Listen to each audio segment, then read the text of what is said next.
Good afternoon. That one. Sorry, I know. I'm a little bit late. Just a tad late. Sorry. I I ate lunch late again, and I don't eat very fast. Uh, but yeah, we're here now. Let's get rid of this. Yeah. Today we're continuing the Great Ace Attorney Chronicles. We're I guess I should let the ad run. But yeah, I'm not sure how much I remember. I don't know if I remember enough to solve the case easily. Like I'm sure it'll come back to me pretty quick though. I think it will. Okay, sorry, 1 second. I need to drink some more water. I was failing the hydration check today.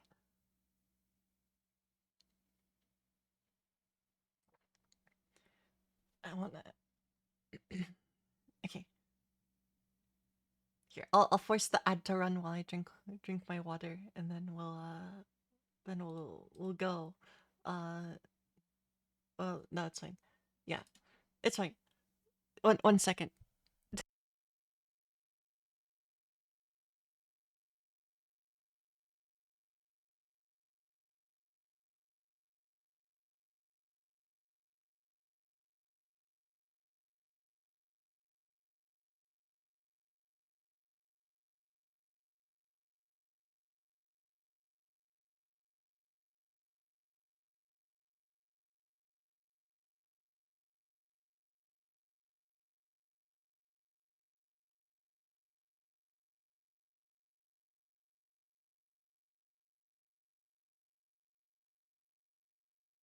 Okay, I'm good. I'm good. All set.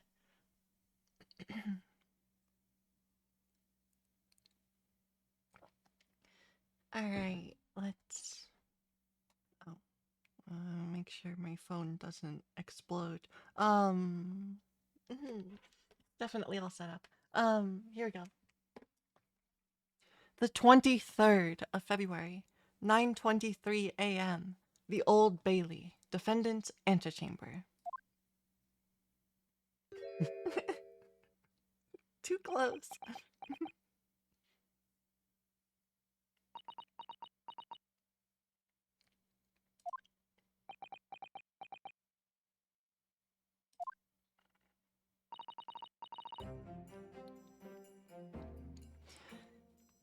Okay, I gotta remember the voices. I think that feels about right.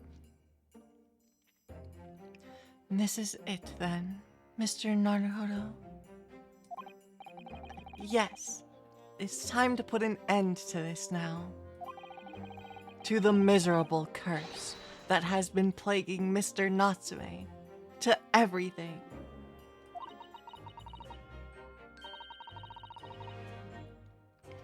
And in my own small way, I shall do everything I can to help you.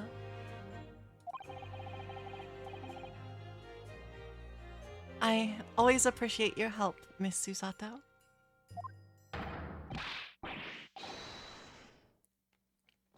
Oh, okay. Suffering Soseki selfishly sidelined. Ah. Good morning to you too, Mr. Natsume.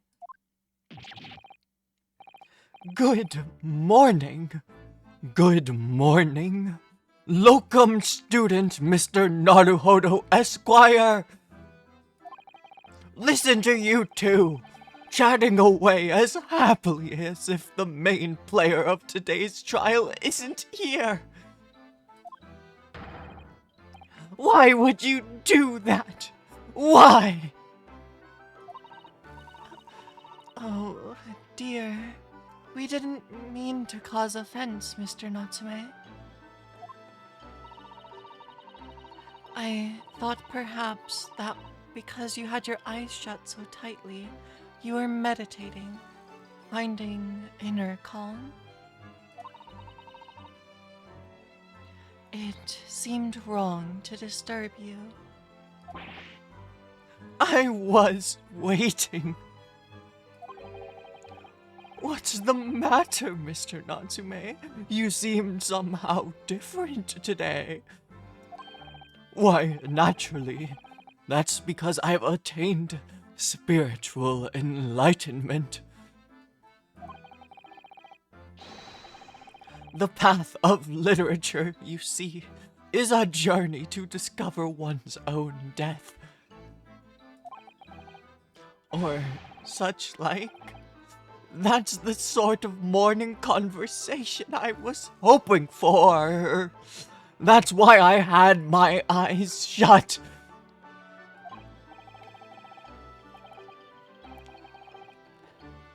I missed the signs, I'm afraid. Somehow, you'll have to forgive me.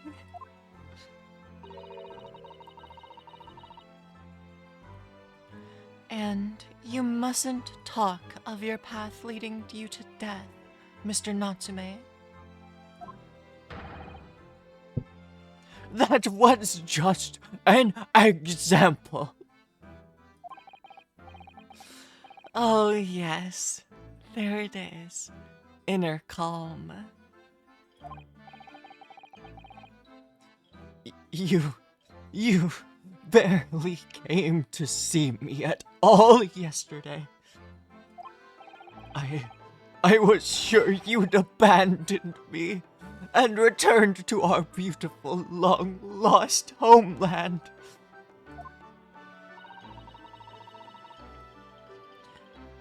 We've not even been in Great Britain a week yet. Yes, well, anyway. I intend to set everything straight in court today. I'm determined to uncover the truth.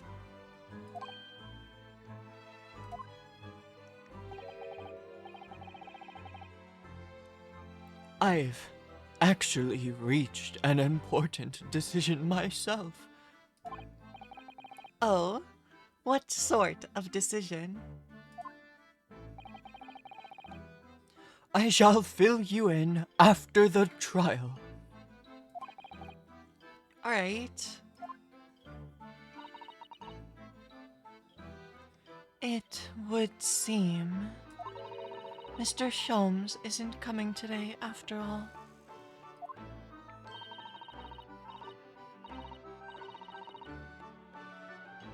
It's a very clear message, I think.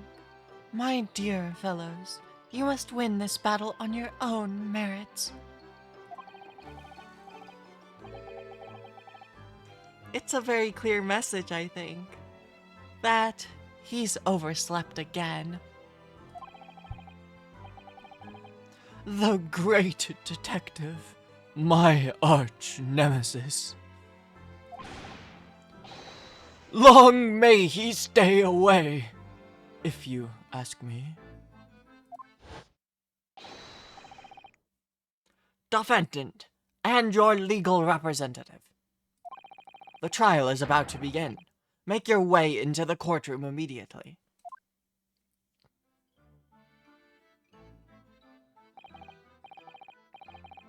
Today, once again, we face the Reaper. And when the Reaper stands for the prosecution, the defendant's fate is sealed. But I don't believe in that legend any more than I believe in Soseki-san's curse. The truth is hidden here somewhere, and I won't let it escape me. I have to keep believing in my client, and keep fighting to the very end. That is all.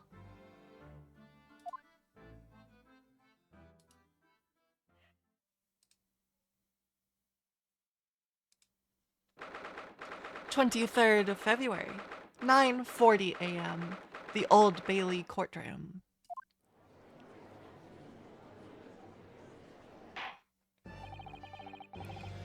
In the name of Her Majesty the Queen, I hereby declare this court to be in session. I call upon the counsels for the prosecution and defense to declare their willingness to proceed. The prosecution is ready. Yes, the defense is ready. Very good. And now I call upon the 6 ladies and gentlemen of the jury, chosen by lot to represent the will of the people in this trial. Are you ready to proceed? Absolutely. Justice will be done, you mark my words. I feel obliged to say, I feel especially ruthless on days when my hat is sitting just right. Well, I wonder, you could adjust my hat for me, and please be as ruthless as you like. Sure. Thieves deserve to die, if you ask me. Especially gas thieves. I've no sympathy for the man at all. Look, I said it yesterday and I'll say it again now. I don't have time for this. I got my own problems. May the Lord show us all the light here and lead his flock to a righteous verdict again today. Now, Lord Von Zeeks, what can you tell us?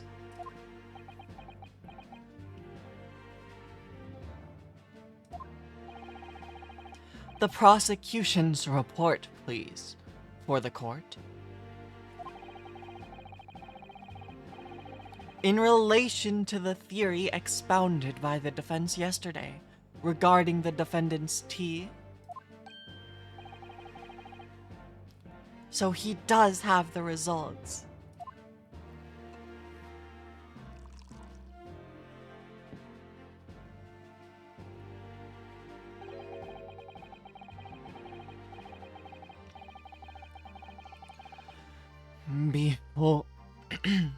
Before the prosecution delivers the black news about the black tea belonging to the blackguard in the dock.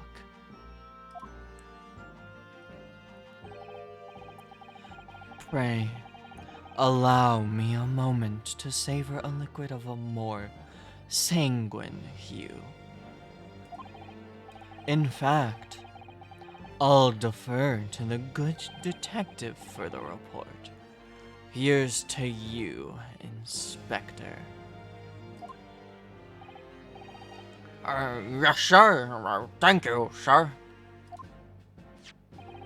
As indicated by the defense, we found a bar of soap just outside the victim's window in the snow. And there was indeed a frozen reddish liquid in a little depression on the top of it.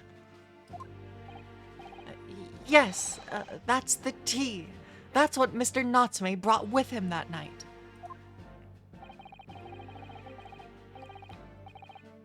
Well, the brains at the yard analyzed it, and yes, you're right. It was tea. And there wasn't a trace of strychnine or any other toxic substance in it. No poison at all.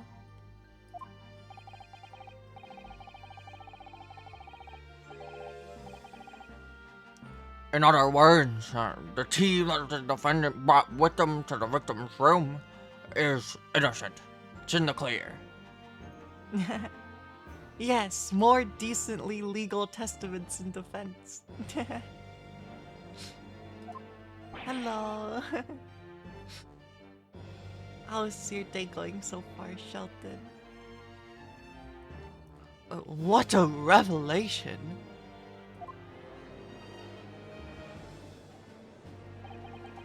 as I suspected. This makes it quite clear. Objection! Ah, that's good. Oh, I wasn't reading. Wait, what was he saying? The defendant, Mr. Soseki Natsume, is blameless here. Objection. My learned friend is jumping to conclusions again. A typical Nipponese reaction. What? Yes, it's true. No poison was found in the few drops of liquid recovered from the soap on the window ledge. How many more glasses or bottles are we going to see this? Are we going to lose to this man? I think he's the one who... Yes, he is. Van Zieks does, in fact, just throw his wine bottle into the spectator gallery sometimes. Mm-hmm.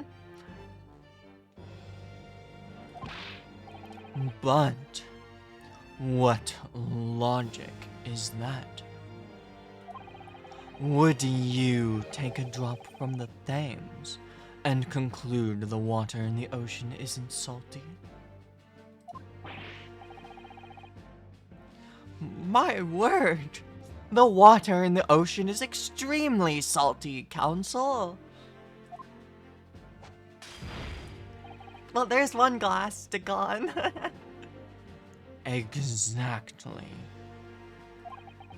Unfit for drinking, just as the victim's tea was on the night in question, as the court has already heard. Bitter was the precise word from the lips of Mr. William Shamspeare, whom the prosecution calls. Now back to the stand. No, he's coming back already. Very well. I will uphold the prosecution's request. Mr. Shamspeare. Yes, sounds like we're going to have another confrontation with our theatrical friend. Bailiff, show Mr. Shamspeare to the stand.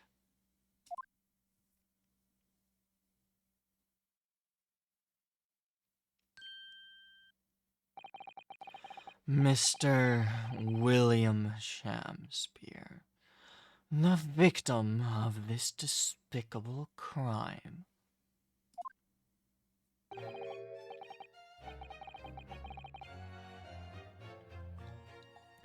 Oh heaven, oh hell, do you command me to remember? Forsooth, 'twas I, Shamspeare, did have a bellyful of the foul fluid given in mine innocence. Yes, but as was revealed in yesterday's proceedings, the witness is not as innocent as we first perhaps have been led to believe.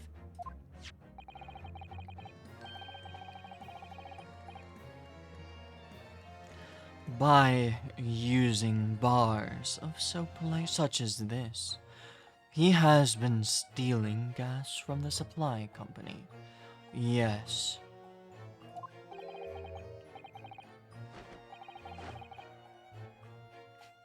One may smile and be a villain. Forsooth, 'twas I, Shamspeare, did have a roomful of sweet fuel given.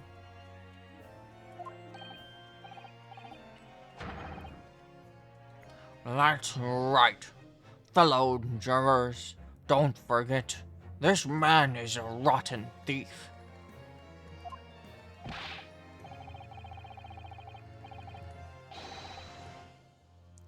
I haven't forgotten.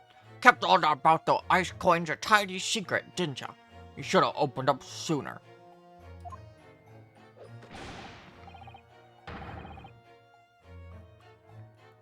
Arrest him. I say, arrest him at once, and let him feel the sting in my tail. Oh, indeed. By dint of vile and cowardly means have I plotted to further my own ends, I confess. Thou wouldst not pardon my sins, of that I am sure.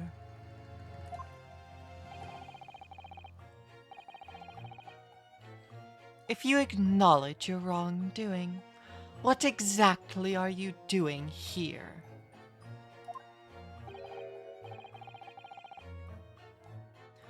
Cowards. Cowards die many times before their deaths. And for a coward such as I, death be well deserved. But would it that a still greater crime passeth unpunished? For lo, the hairy-faced gentleman of farther east than Verona did contrive to poison me. Objection! But there was no poison in the tea found in your room. The police have attested to that.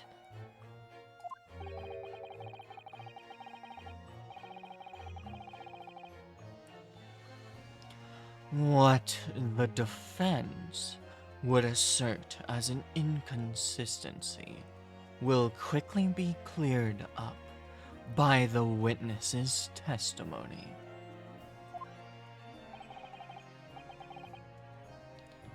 Is that not so, Mr. Shamspear?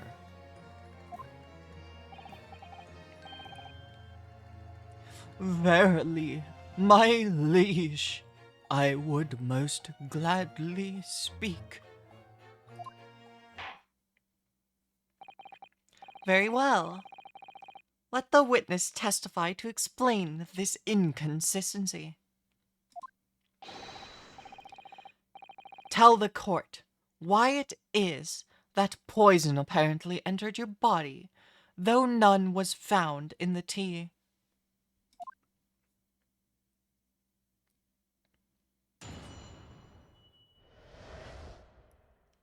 The tea inconsistency. The Japanese man did come to my chamber with tea brewed in a pot. 'Twas in my cup alone that the wicked miscreant secretly poured his wicked poison. Whilst feigning distraction in our debate, ne'er did he drop ne'er did a drop of his own drink pass his lips.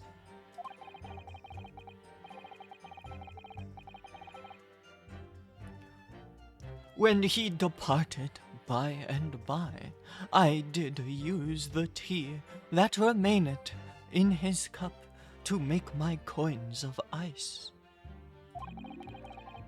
Thus 'tis no surprise that poison be not found in the tea I did pour into the molds of soap.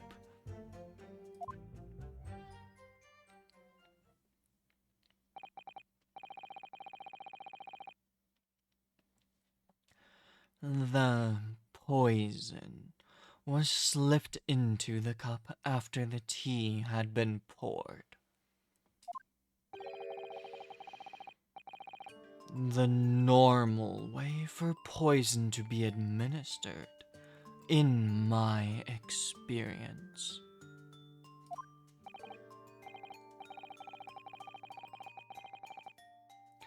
Quite. Otherwise it would be disastrous if the poisoner were to mix up the cups, for instance. but no poison bottle was found at the scene.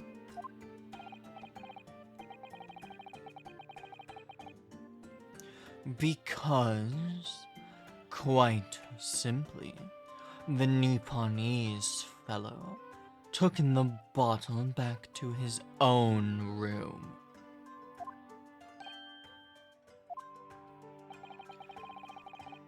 The absence of a vessel containing the poison only becomes problematic when considering suicide. I knew that. By now, it should be perfectly clear. A bar or two of cheap soap.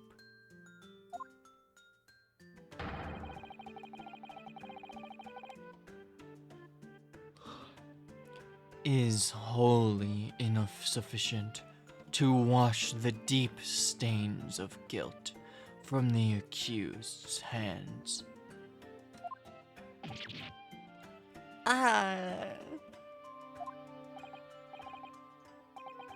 Sirs, madams, 'tis true that I, Shamspeare, be a common thief of gas. But, listen here, ladies and gentlemen.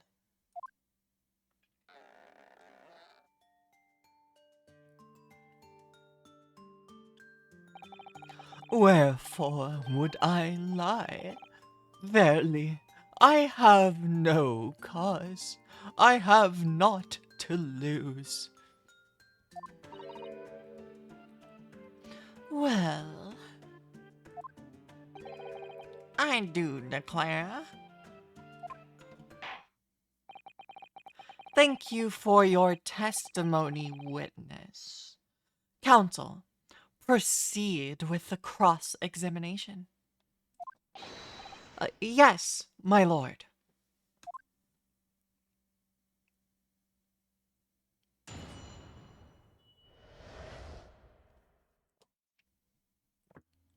The T inconsistency.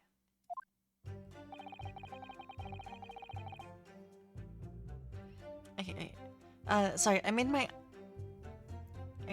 eye kinda irritated. I need to do something about this really quick. It's getting really annoying. I'll be back in 1 second, sorry.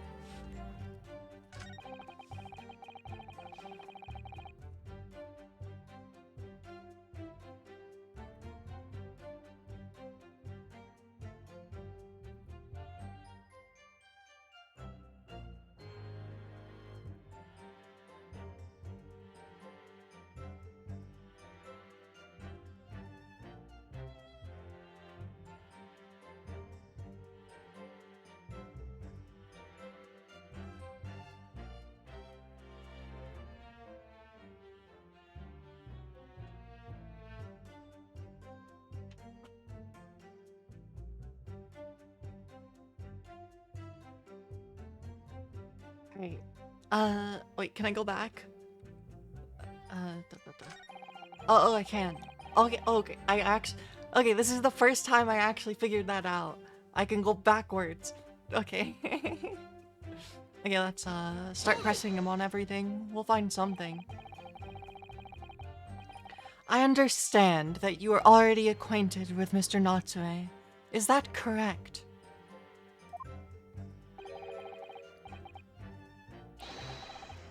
I know thee not, old man. Fall to thy prayers. Do I know thee, or know thee not? Methinks 'tis all I can know, that thy destiny mingles with mine.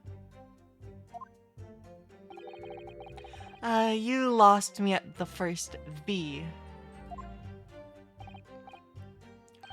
Zounds, sir. Thou must learn the English tongue afore thou turns thy hand to lawyering.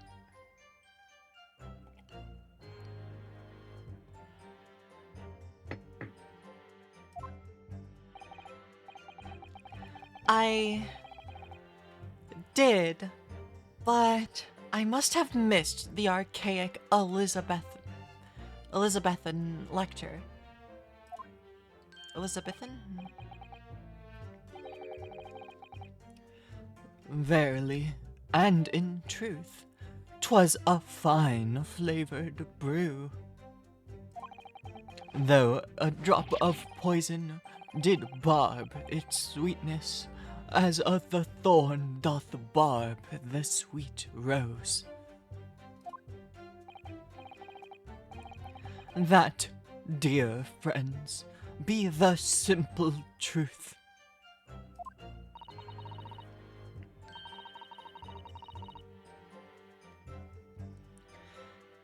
Listen to Mr. Shamspear. He seems in even better form than he was yesterday. Either that, or I'm in worse form. That fated evening, after I did dine, at Grubb's Grubbery, a local house of good report, naught did pass my lips but the tainted black tea. But behold, the poison was not in the tea at first.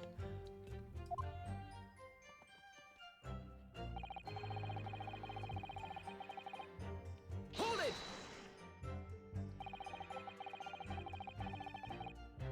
Are you saying that you saw the moment when the poison was added to your tea?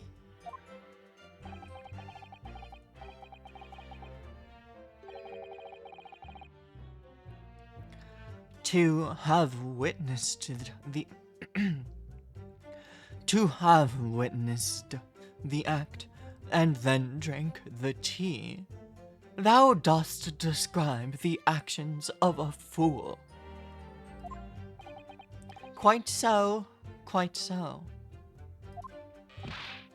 But no one likes going thirsty, do they? Sooner would I die quenched than parched. Would I have the choice? Actually, on the night in question, the water main was frozen, I believe, wasn't it?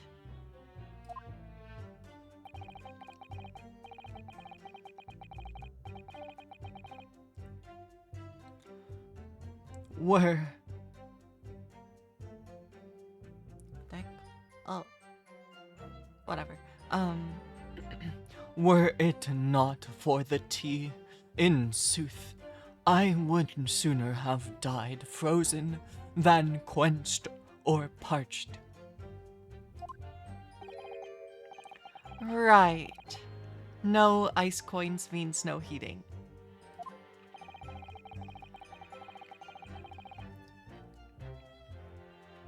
The witness had more than one brush with death on the night in question, it would seem.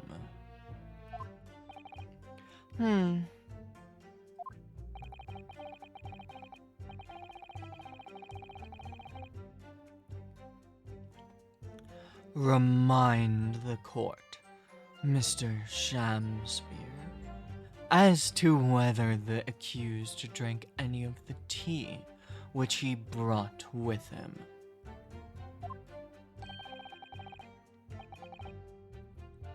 With the greatest of pleasure, my liege.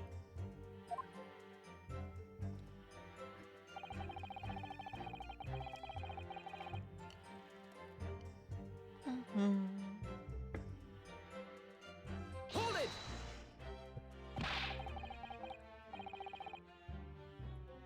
But the teacup Mr. Natsume drank from was found completely empty at the scene.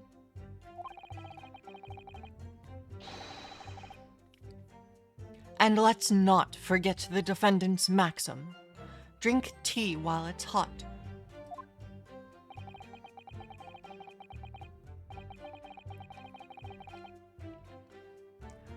I did gulp from the poisoned cup that night, and in mine agony did I writhe uncontrolled.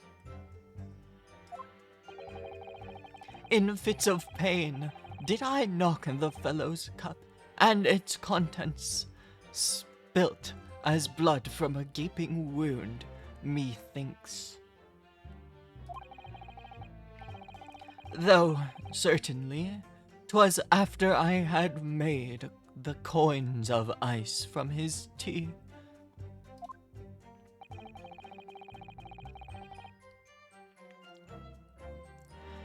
An upset cup was found on the table that the victim was slumped over. There is no contradiction here.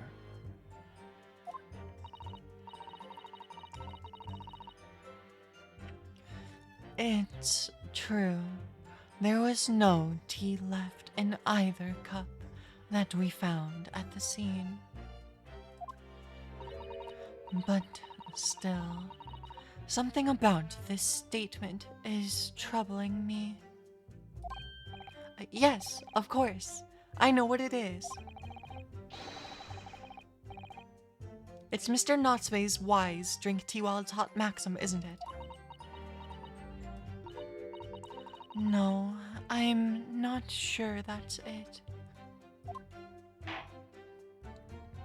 I think the accusation he didn't drink any of the tea is problematic.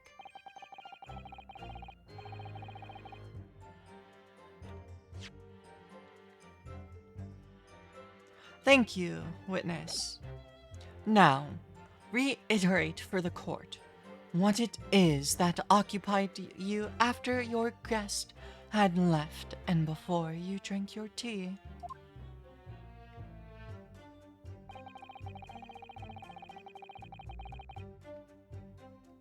Hold it!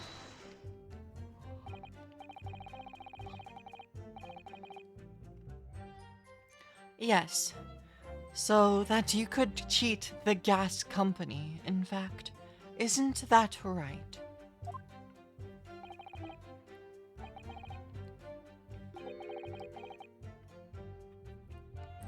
To cheat, or to die, 'tis life's only choice. Yes. Faith, to cheat be the wise choice, and mine occupation be not an ugly one.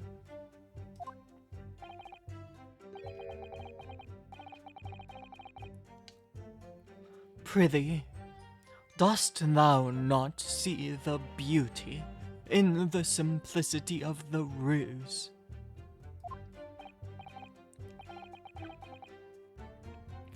No, I don't. And be very sure, sir. Once this trial is over, Altamont Gas will take you to the task over this legal task.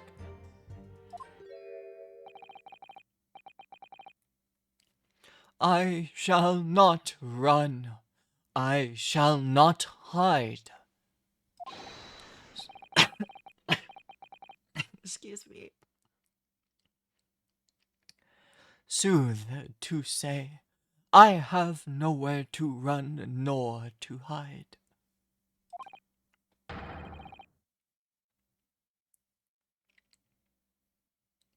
But, my lady, what wouldst thou with this pitiful player?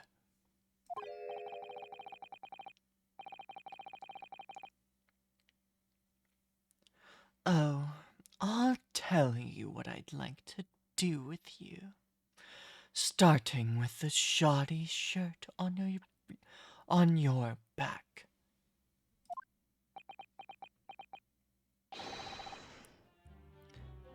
'Tis time for a Shakespeare dance. What a harsh world we live in.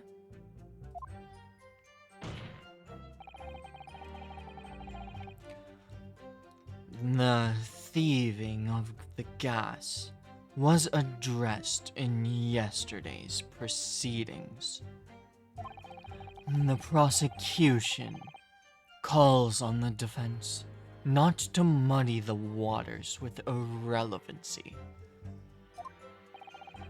Consider that a warning, counsel. Yes, my lord. Why am I the one in trouble here? Mr. Shamspear, after the accused returned to his own lodgings, you used his tea to make your coins. Is that correct?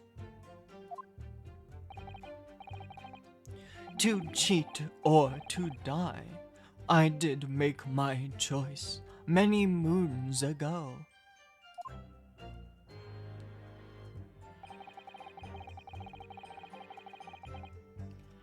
Hold it!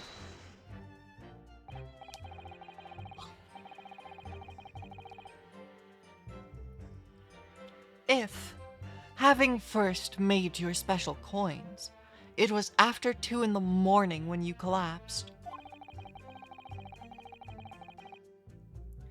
that would mean you can't have drunk any tea yourself until around that time.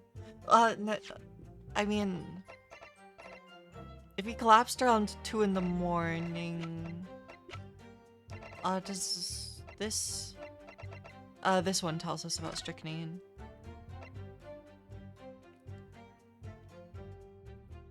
The poisoning occurred around 1:30 because of the delay.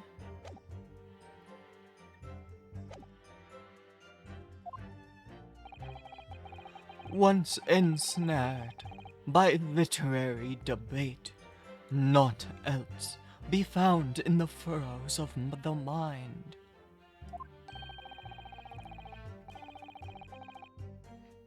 The debate about Romeo and Juliet, you mean? And who was the stronger of the two?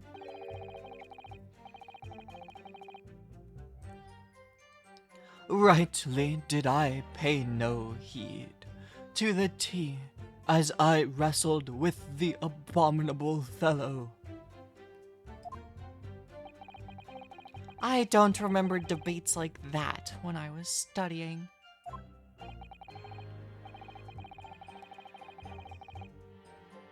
Are you suggesting that neither of you actually drank the tea whilst it was hot that evening? My lord, wouldst thou be privy to some Shamspearian wisdom? Husband, wife, and tea, ought I tepid be?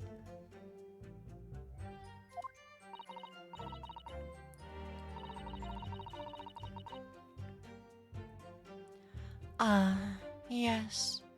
So very true. Everyone has different preferences when it comes to tea. I think you might have interpreted that wrongly.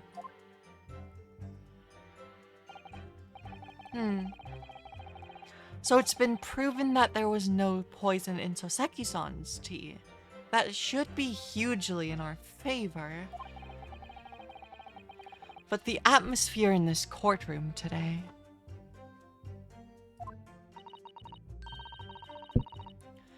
It feels as though everybody is against us, Mr. Naruhodo. It must be the Reaper's poison.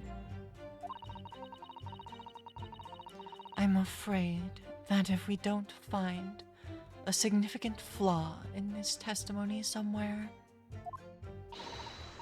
the jury will pounce and find Mr. Natsume guilty. It really feels like we've jumped into the fire here.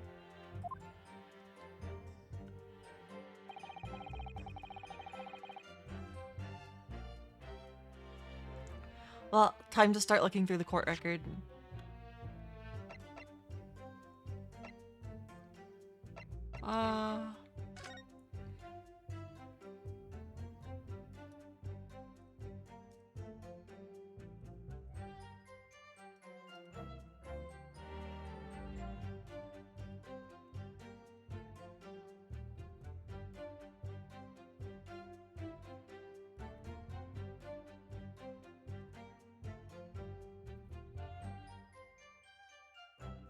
Wait, but... Oh, cause, on this was Natsume's cup, right? Okay.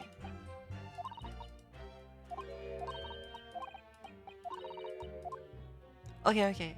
So this is Mr. Natsume's cup. I think that means we've got him on that statement.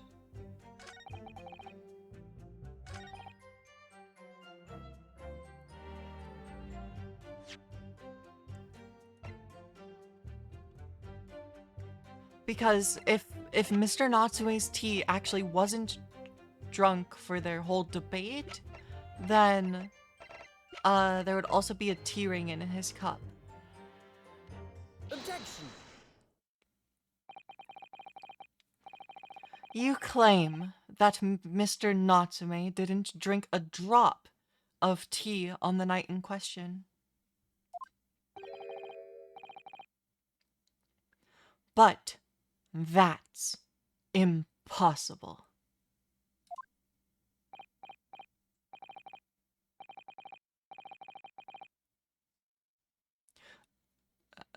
How? Chop logic? What is this, ye darky clad fiend? Water.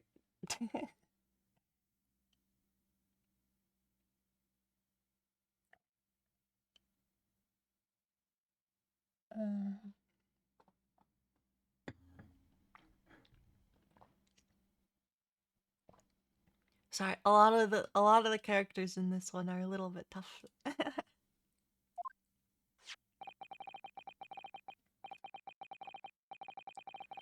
Okay. Ready. The 2 teacups from the scene, one used by the victim and the other by the defendant, have a clear difference between them.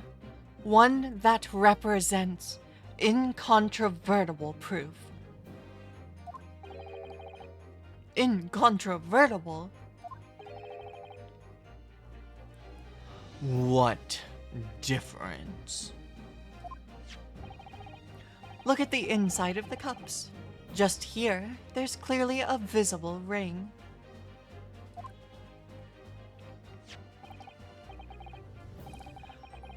Yes, a tea ring. Commonplace enough. Indeed. Such stains occur all too readily when one leaves tea in the cup for a while. And yet, Mr. Natsume's cup has no such ring. Good lord, you're right. It's completely clean.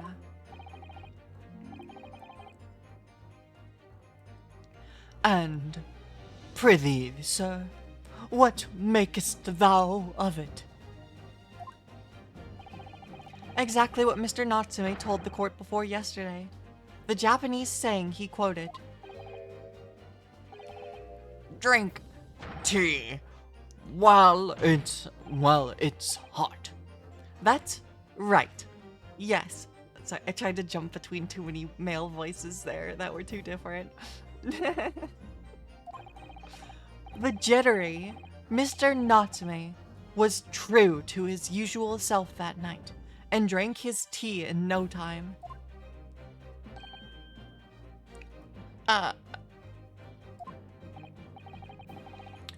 If, as you claim in your testimony, He didn't touch a drop of his tea. A ring would have developed on the inside of his cup as well. After several hours, I can't read. I'll try that one again. A ring would have developed on the inside of his cup as well. After the several hours, the tea was left standing.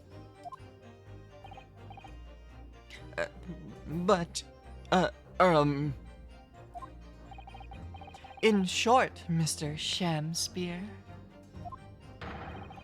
you clearly lied to the court.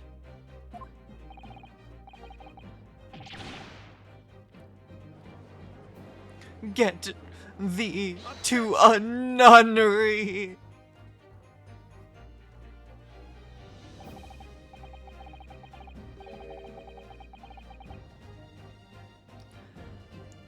As a rule, I fill my hollowed chalice up to 7 times during any one trial.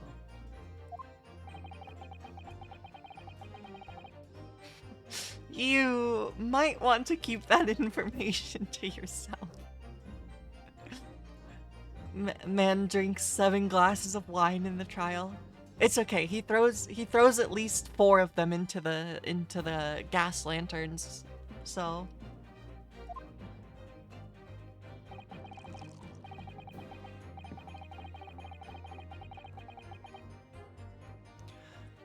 Yet, on this occasion, tedium distracts me, and I pour more times than I intended until the bottle is dry.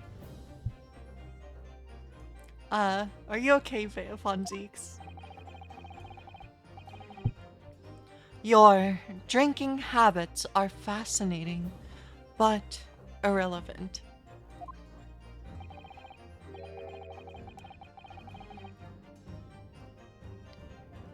On the contrary, they illustrate the fickleness of human memory. To William Shamspear.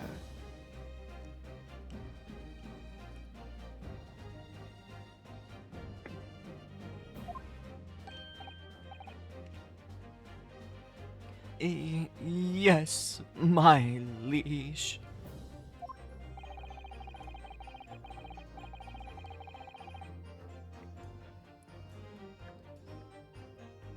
Though that you previously stated that you made the coins of ice from the leftover tea in the accused's cup. Could it be that you were perhaps mistaken?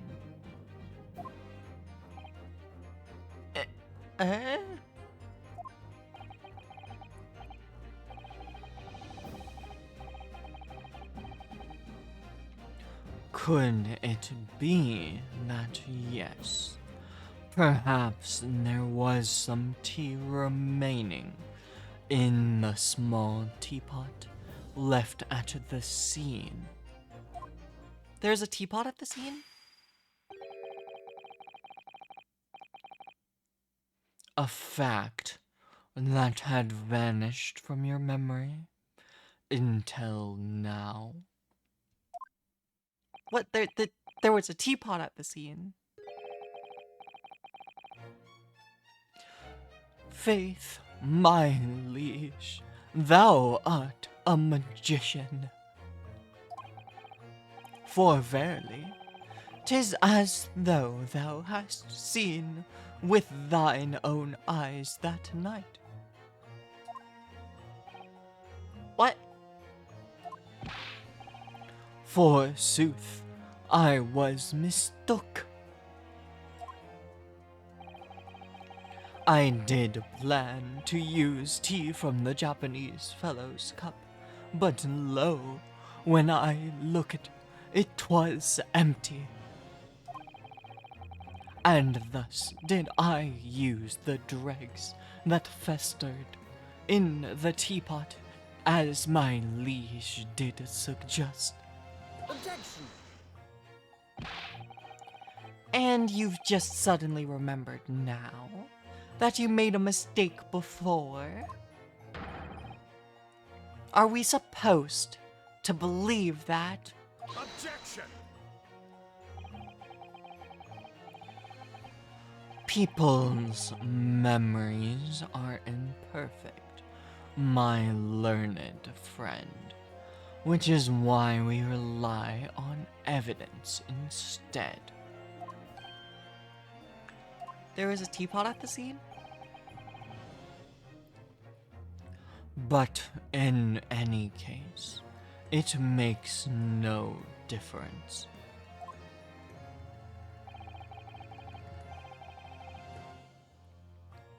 The victim's testimony, most recent testimony, tells us two things of note. Firstly, that the poison was put into the victim's teacup only. And secondly, that this spoiled cup was not the source of the insipid ice coins that have bewitched this court. The prosecution makes a fine summary of the facts.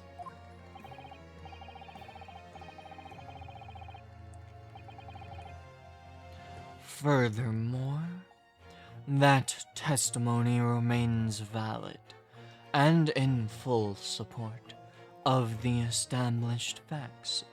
In other words,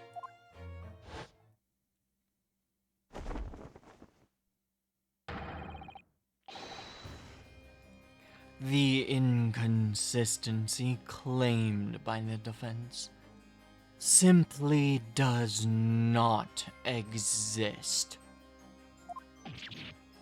No. What does this mean then?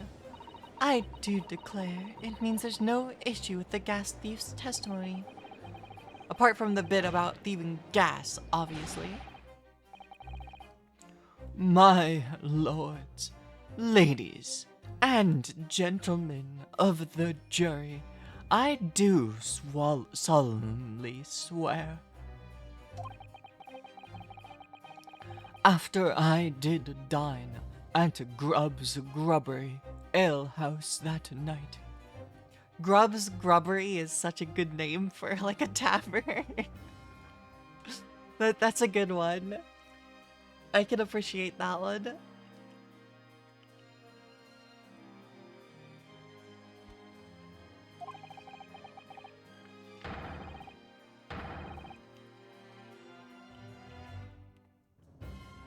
Naught did pass my lips, but the black tea given me by the Japanese, whose back be stooped as low as death.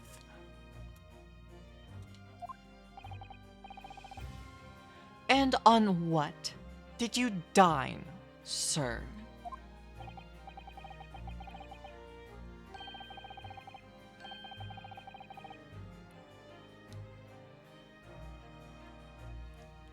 Why, I did partake of mine favorites, a broth, as wouldst be called soup, and a leaf, as wouldst be called salad.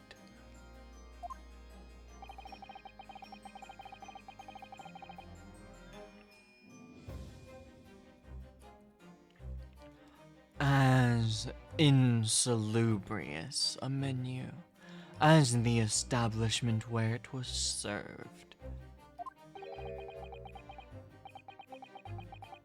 But you gods will give us some faults to make us men.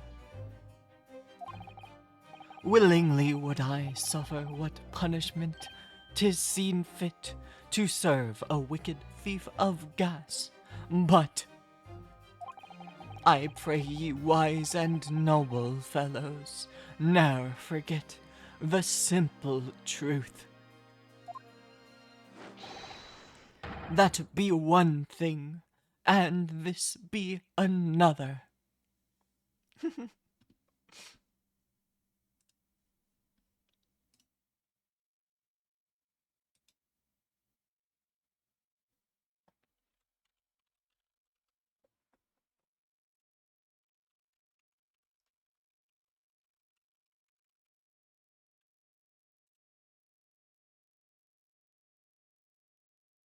Sorry.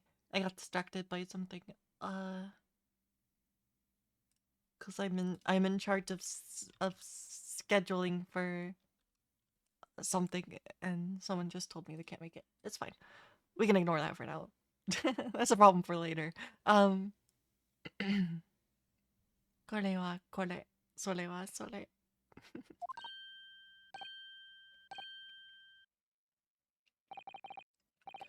Jurors all, your humble servant, Shamspear, doth entreat you, punish the Japanese fellow for his sins. My lord, who's saying this? If I may speak, my lord. Yes, Mr. Foreman. I believe we may have been duped by that rotten defense lawyer. By me? I do declare you may be right.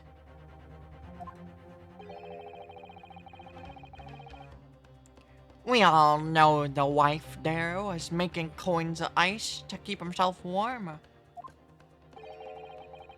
But this lawyer lad says if he's stealing gas, he deserves a dose of poison, eh? I never said that. He's been leading us up the garden path. That's what he's been doing. I really never said anything like that. But what we just heard from the victim there has opened our eyes again. We've reached a decision this time, and we won't be swayed from it. The court acknowledges the position of the jury foreman and will duly hear the jury's findings. What? No, you can't yet. Ladies and gentlemen of the jury, you will state your decisions now. Guilty! Guilty. Guilty! Guilty. Guilty! Guilty!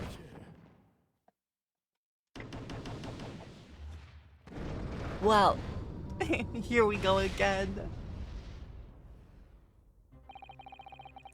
I hereby declare the jury to be in accord. Oh, happy day.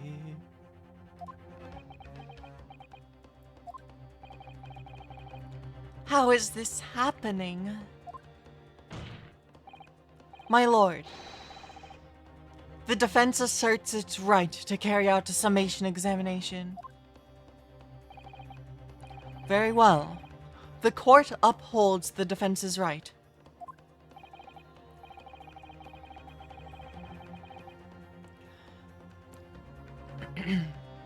Typical.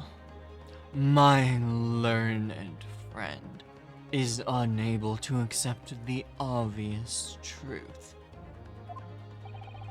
This trial will therefore enter its second summation examination immediately.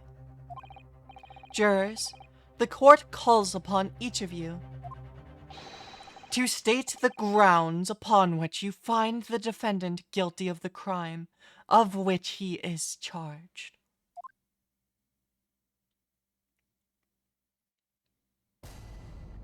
Judicial findings.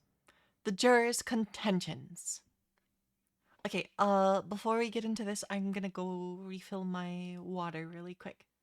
I'll be back in a minute, and I'll run the ad so it won't play when we're going through this. Uh, but yeah, be back in a minute. I need to refill my glass of water.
Okay,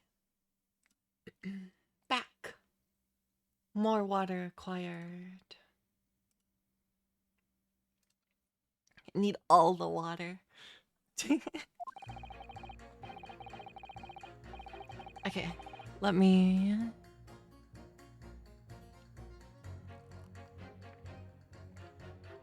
Alright. We're getting into the jury's findings now. What silly reasons do they have for trying to convict my friend here? I. Nope, I can't do it. Wait 1 second. I am a man of logic, me. And having considered all evidence, the defendant must logically be guilty. I do agree. That gas is far too expensive. I can quite understand why the man would want to avoid paying. This stuff explodes, and it can poison you. It's absolutely lethal gases. Oh. Oh. We're finally getting into that prospect of the gas. We're getting into the prospect of the gas poisoning.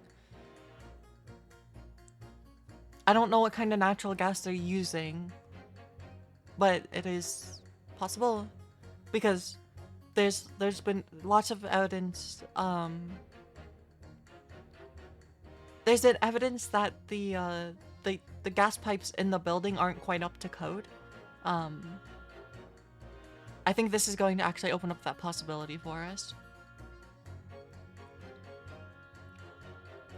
Gas doesn't come for free. It costs a fortune to deliver it around the city and maintain the pipes.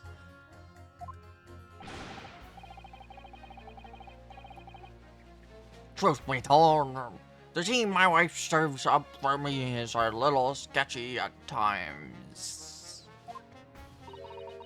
If nothing else passed the victim's lips that night, there's no other explanation. I can't do an old man voice. No. Is there? Whatever. I might give up on the old man voice, I'm sorry.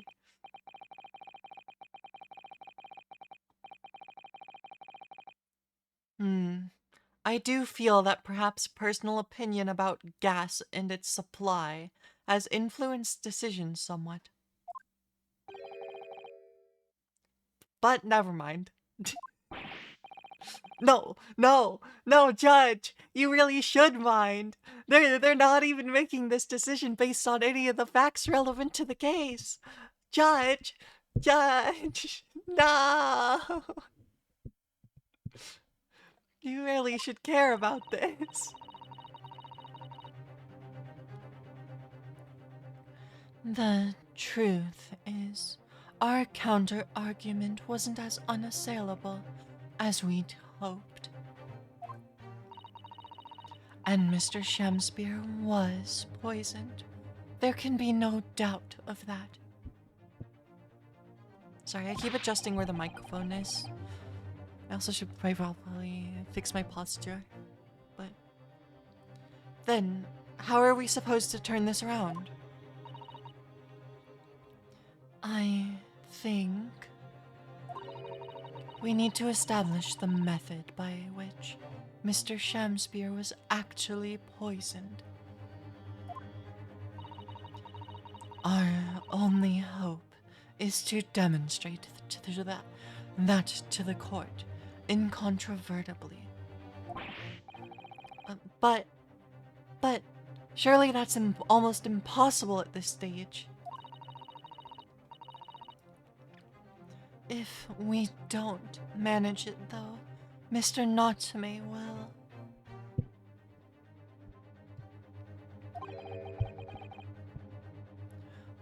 will be found guilty. No delays, Counsel. Proceed with the summation examination.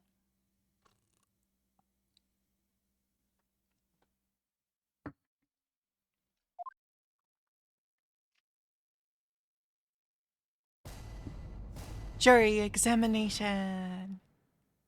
The defense's rebuttal.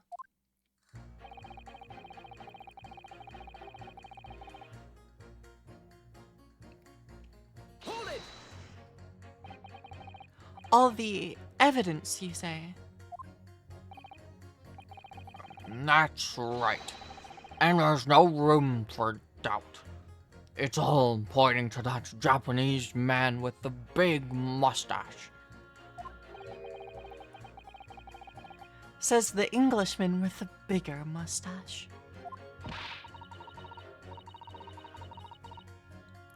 Which means we need to show the man some new evidence to make him change his mind. If only we had that kind of evidence. Don't worry. This summation examination has barely started, really.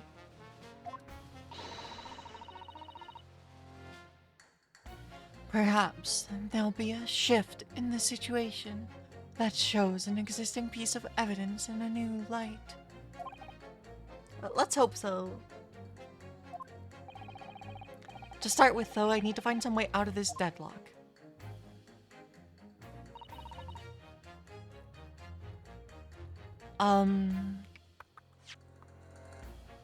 Let's take a look at his gas meter.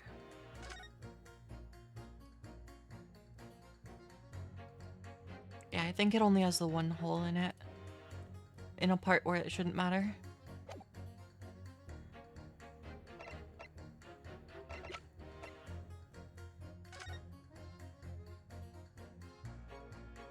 And he does have a hole in the wall.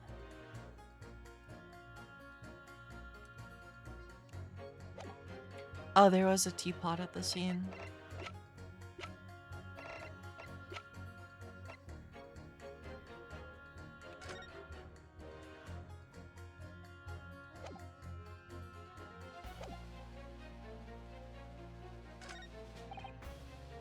Okay, this is who we need to press. Hold it!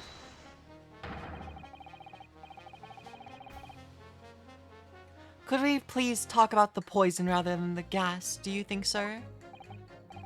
Well, if you like, I mean, to be honest, I'd take poison over gas every time. You'd take poison? What I mean is, poison can only poison you. It doesn't explode, does it?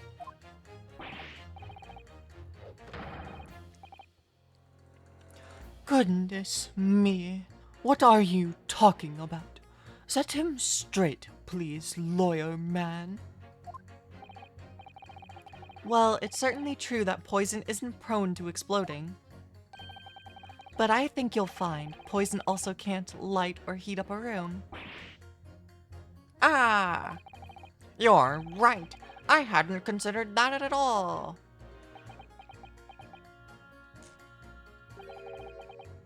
Young lawyer man. Yes? You have a good head on your shoulders. We could use someone like you as our company's legal representative. Well, I wasn't expecting to pick up more business in the middle of a trial, that's for sure. Anyway, the point is, I haven't had the best experience with gas companies in the past.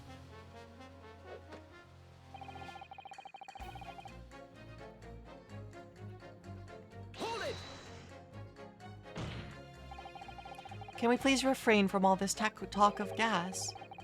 There's an all-out attack underway here, in case you haven't noticed, against my company's gas.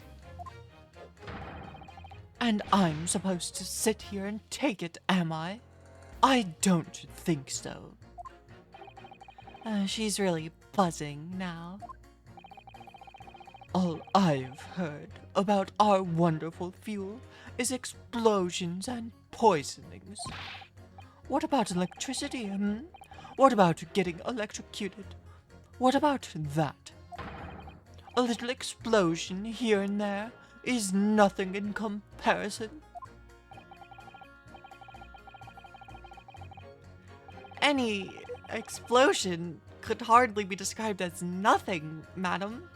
Nevertheless, the theft of your gas is deplorable.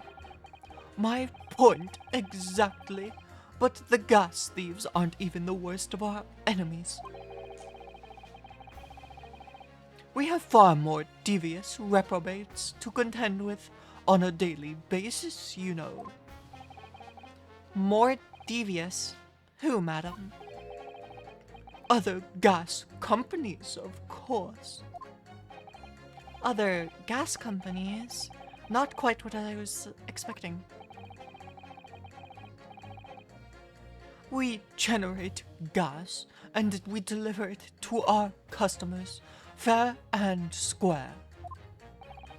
Indeed. Nobody is questioning that, madam. Altamont is an exemplary gas company.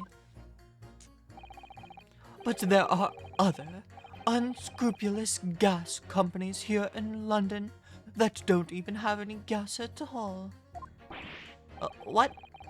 But if they don't have any gas, how do they go about selling it? You wouldn't think it possible, would you? But they steal our gas, you see, and sell that. They steal your gas? How on earth is such a thing possible? Gas companies like ours deliver gas to people's homes via a network of pipes. But these devious reprobates secretly disconnect our pipes and divert our gas into their own rotten pipes.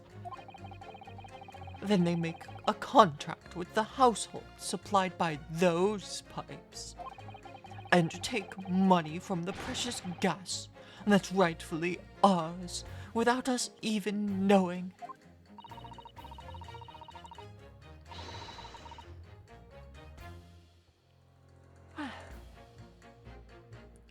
They're diverting gas into their own pipes illegally.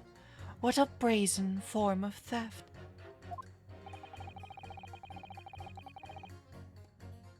When we visit customers' houses to collect the money from their meters, Oh, yeah. we always have to check whether or not one of these devious companies has been up to its tricks.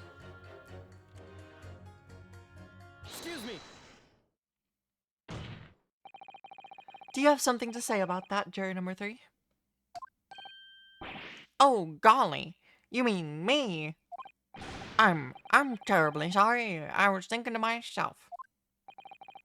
I really did catch him off guard there. Thinking about what the lady next to you was saying, correct? Well, yes. I just got a little riled about it recently, you see. Go on. An ultimate gas worker visited my house the other day to investigate the pipework. We need to ask for your cooperation while we carry out a secret check of your property, sir, the fellow said. So I let him in, and you know what he did? I'm, afraid I have no idea. Please tell us. He proceeded to take one of my lights off the wall. Then he grabbed the exposed mouth of the pipe and started blowing into it. What do you think you're doing, young man? You're giving away company secrets there. Oh, please. Everybody knows. It was very nearly the death of me, I can tell ya. What do you mean? I'll explain if you don't mind. As I said before, these unscrupulous other gas companies connect their customers to our pipe network. Yes, but how does blowing into the pipes come into it? Obviously, there's gas in the pipes, and it's at a fairly low pressure. By blowing air through the pipe, you can make the pressure drop temporarily. And if you do that, any lights connected to the same pipe will flicker for a moment. Ah, I see. In other words,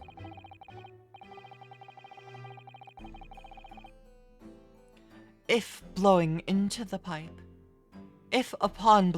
pipe, the lights of an adjacent property that has no contract with your company flicker, you can know that these devious scoundrels have been meddling with the pipes.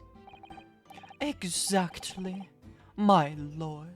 That's it in a nutshell. It's the reason why we have teams of workers going around neighborhoods to investigate which lights flicker. Wacky. Trouble is, the particular worker who came to my house didn't know the strength of his own breath. He blew down the pipe with all his might. You can guess what happened, can't ya? Well, if he blew hard, then... Wait, you mean... That's right. The lights didn't just flicker, they went out, along with the stove. Gas started pouring into the house. What a disaster.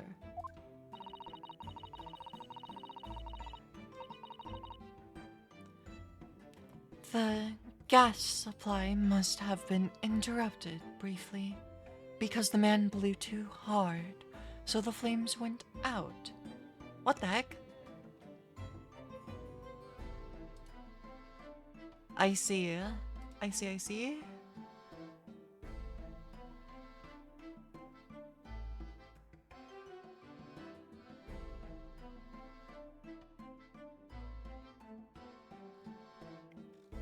Okay.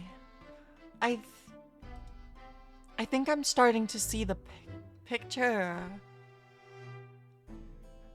a little bit.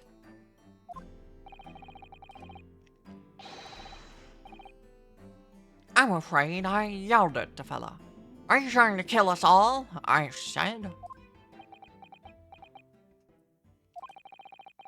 So by disconnecting a lamp and blowing into the exposed gas pipe, it's possible to extinguish lamps and stoves connected to the same network of pipes. And then when the gas starts flowing again, it just silently seeps into the room. Mr. Naruhodo, I think perhaps... Yes, this is almost certainly the clue we've been hoping for. Juror number 3. The defense requests that you amend your statement to include that information. Oh, well, if you like, I don't mind. Well, I do. That's our company's secret method for identifying the roads. Like I said, madam, it's widely known already. You also already explained it to the court. Madam.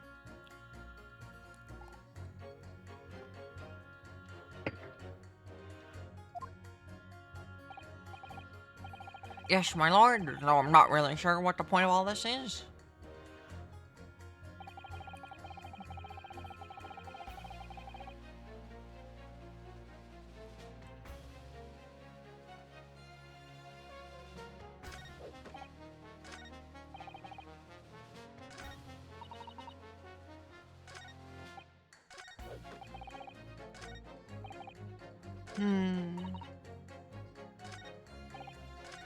Let's press... We gotta press more of these statements. Hold it! I need to see everything I have access to. This isn't the time or place to be discussing the price of gas, madam.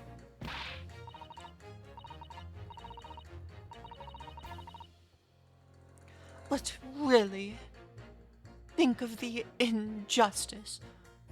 Air is a gas, and air is free. Why should ultimate gas cost money? It makes my blood boil.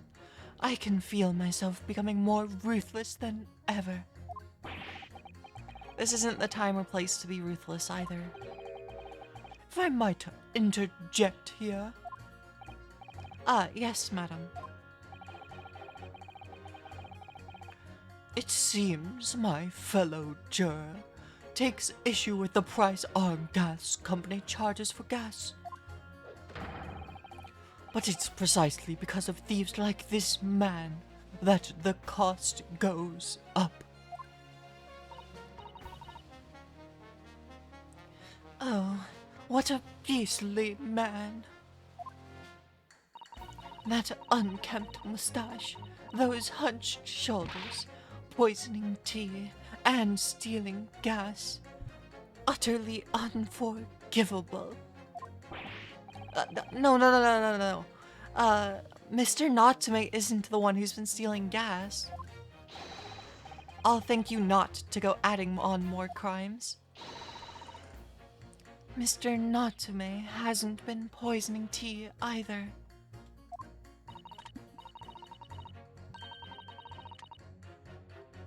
Well, anyway, I've made up my mind. It's as made up as the price of gas.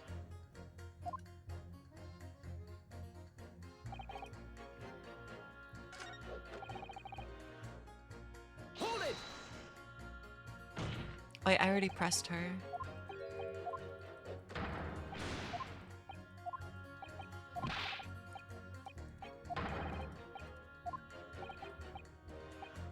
I already pressed her.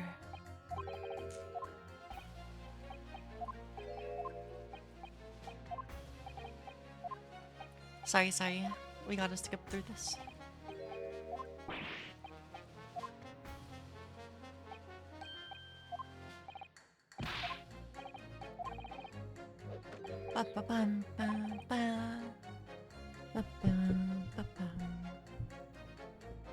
Yay.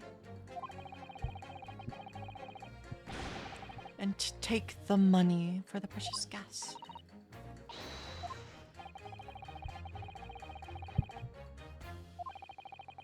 We always have to check whether or not one of these devious companies has been up to its tricks.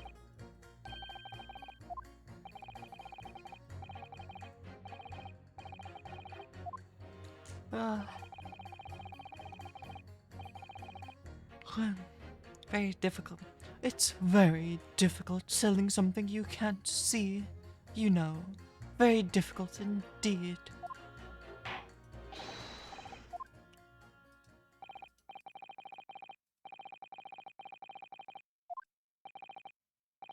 I concur. Though if my learned friend wishes to become an expert in gas, I believe this subject will suit him well. To your new career in nothingness. Thank you so much. You will turn your attention to the next juror's assertion, please, counsel. Hold it! You mean it's poisoned? That's right. It happened a tidy few times now. This is most troubling indeed. It's always days like this one when I don't get any wages. I get in at tea time, see? And when I see her doing it, my wife, she gets that devilish look on her face, and she slips some white powder into my cup. And you drink it anyway. I was brought up proper, I was. If someone gives you a cuppa, you drink it.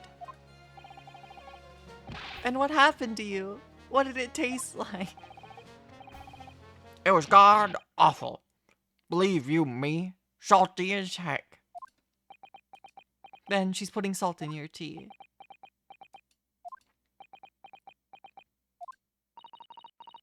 Then I think perhaps your wife put in your tea. What your wife put in your tea was salt. No. So, she doesn't care enough to poison me properly, eh? Unbelievable. What do you mean? Let's move on, please. No, I clicked.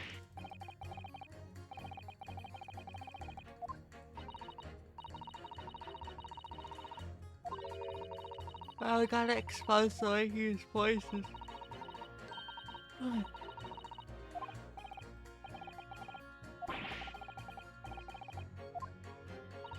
It's okay, I know.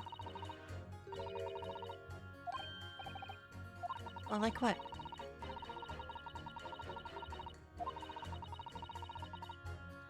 No, I'm okay, Susato, sorry. Once again, Soseki-san's fate is entirely in my hands here. I probably owe it to my client to hear any advice my assistant has to offer. No need. I'm good, Susato. Actually, I don't think there's any need. It's vital that we start trying to change these jurors' minds as soon as possible. Of course. I'm sure you're right. But if you do decide you'd like your memory refreshed, you need only ask Mr. Naruhodo. Thank you, Susato.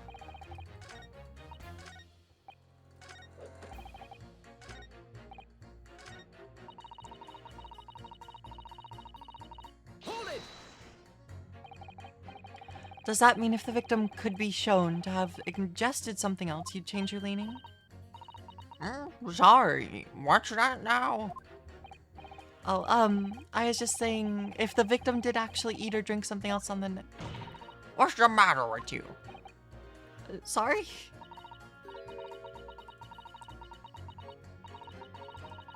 I say there's nothing else past the victim's lips that night. There's no other explanation, is there?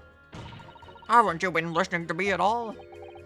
I feel there's an English expression about a pot and a kettle that's appropriate here.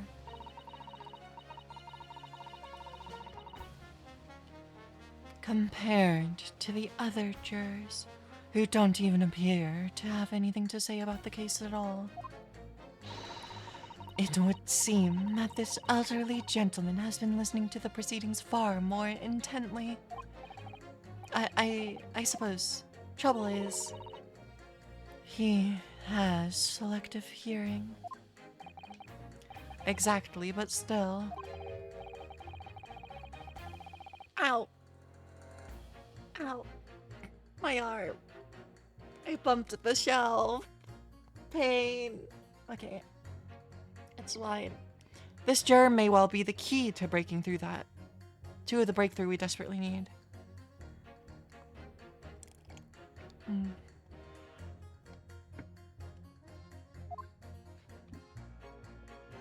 Let's move away from the shelf a little bit.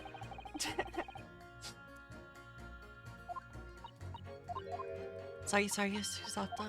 We got it.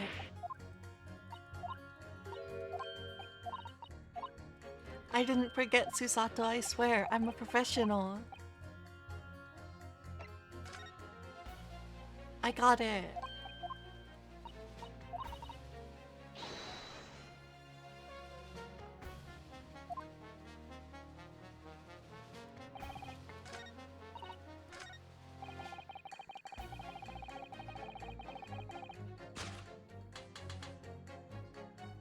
Objection.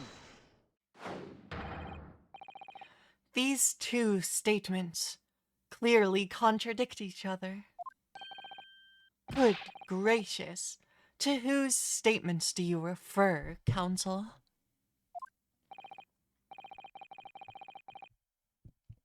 Juror number 6. Did you hear what juror number 3 just said? What?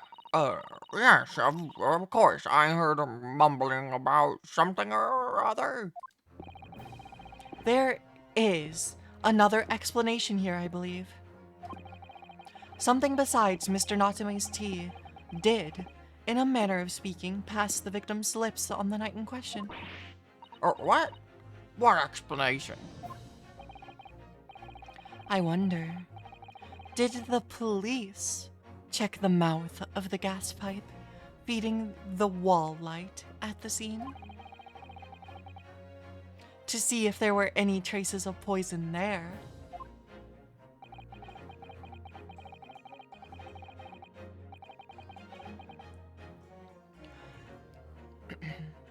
I was curious to see what your floundering would result in this time.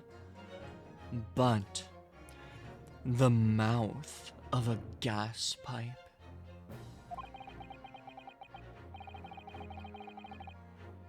Scotland Yard have enough to do without exploring such irrelevance. Hold it. What a piece of work is a man. What are you trying to say, Mr. Shamsphere?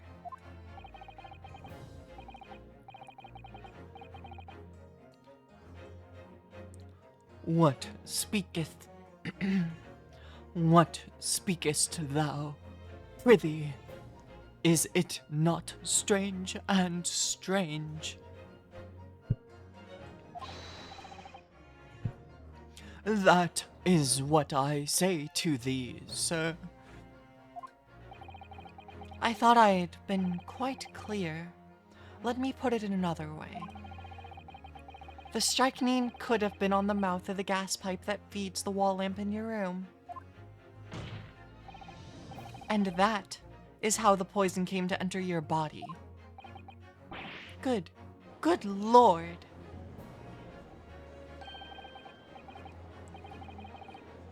Are they tasty then, gas pipes? Is that what he's saying?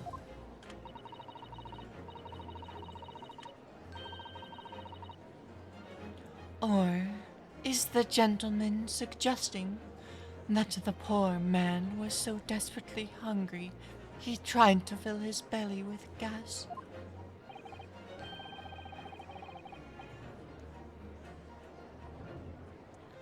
Perhaps, perhaps no actress would perform a kiss scene with him.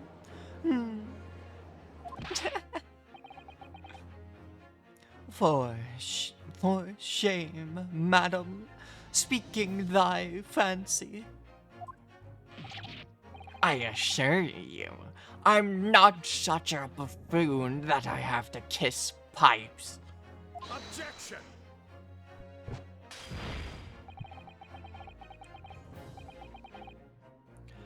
This is no summation examination. This is a farce. The prosecution will not stand for any more of my learned Nipponese friends conjecture.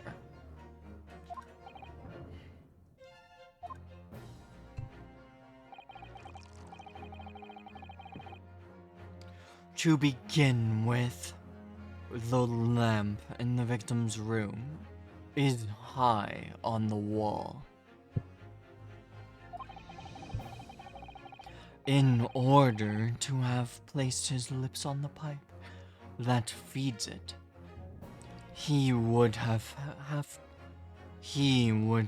to be a contortionist.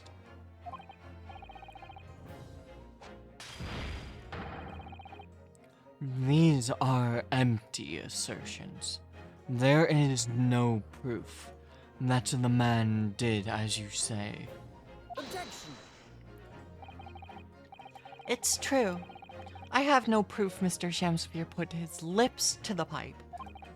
However, I can say with some certainty that on multiple occasions, Mr. Shamsphere has been doing something in front of the lamp on his wall.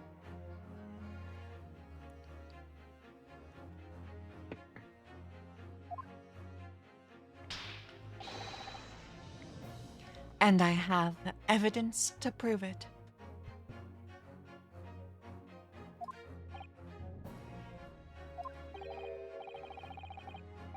Alright, you've got our attention, lad. I'd like to see how you can be so sure of yourself. So would I. Let's see this evidence then. Now that I've got the jury's ear, I need to make this opportunity count. This is the proof that time and time again, Mr. Shamsphere has stood in front of his gas lamp. Take that! What the?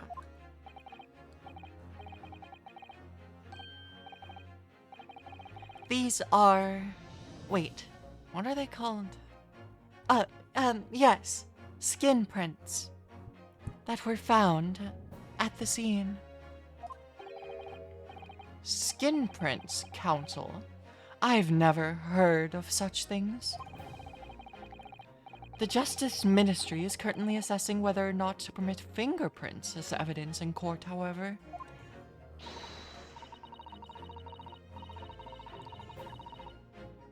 My lord, this is an exciting new forensic technique developed by the great detective, Mr. Herlock Sholmes. It reveals all of the places that Mr. Shamsphere touched in his room. I've never seen anything like it. I mean, it's black magic, isn't it? Well, if anyone could invent something like this, it's that great Sholmes fellow. That's for sure.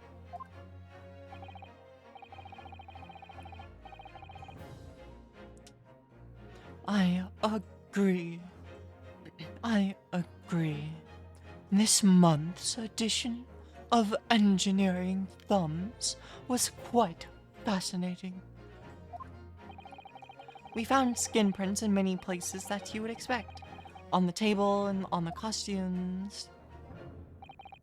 However, Mr. Shamsphere also appears to have been touching some very unexpected places in his room. For example, here. Around the hanging picture there. Indeed, multiple handprints appear to be visible.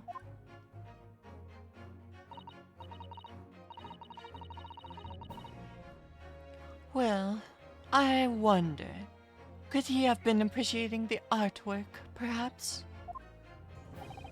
At first, my colleagues and I thought the same. However, imagine standing with your hands where those prints are, and you would find yourself directly in front of... I don't believe it. The gas lamp.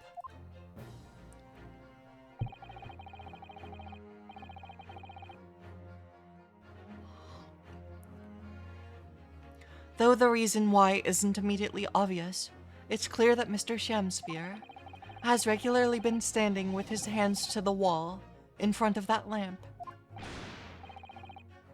Right. Right. What have you been up to, you nut? I'd like the court to recall juror number 4's earlier statement. Me? What did I say? You said that blowing into a gas pipe would make the lights in the entire building flicker. And now, if you recall juror number 3's statement, What? Me now?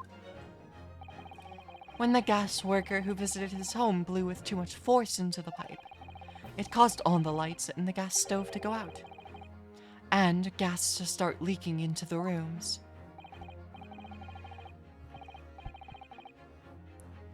Obviously, that incident was an accident. However, the simple fact is,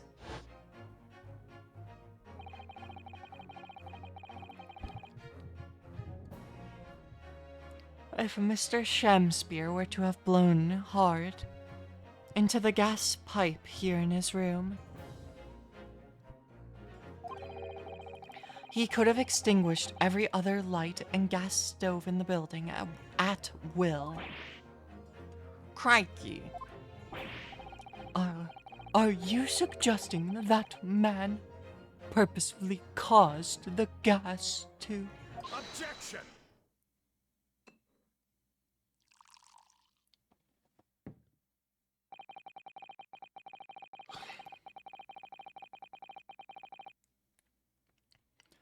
Whilst I acknowledge that the prosecution is required to remain silent during a summation examination,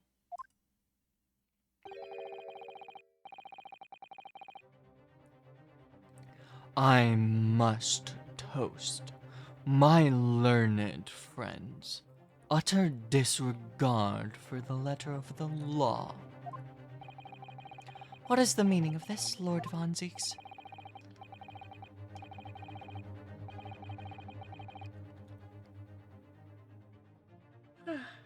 Excuse me.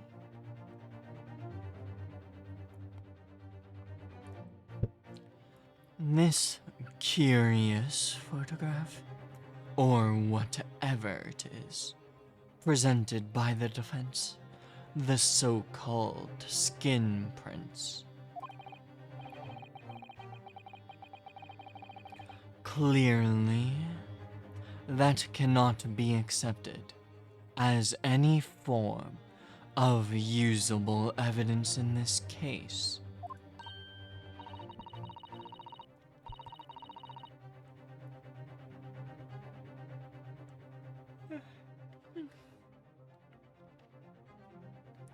But it's an exciting new forensic technique developed by a great detective.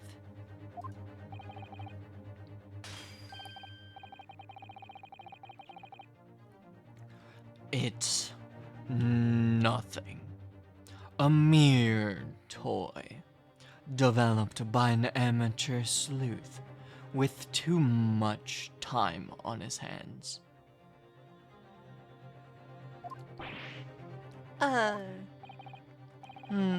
Certainly. Even research of this nature by the esteemed Mr. Sholmes cannot be recognized by the court as formal evidence. Hold it! But...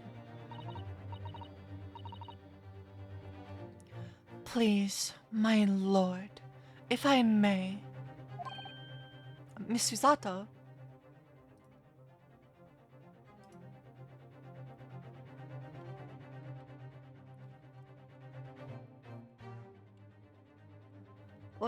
What's she going for here?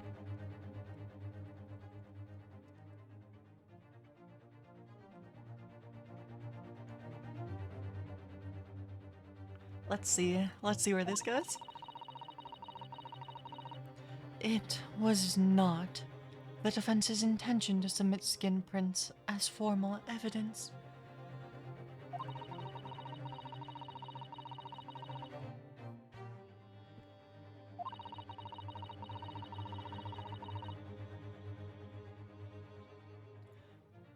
as a tool by which.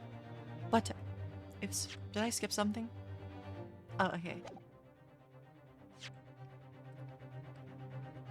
We merely wished to present the results of the great detective's investigation of the scene as a tool by which to explain a possibility to the ladies and gentlemen of the jury.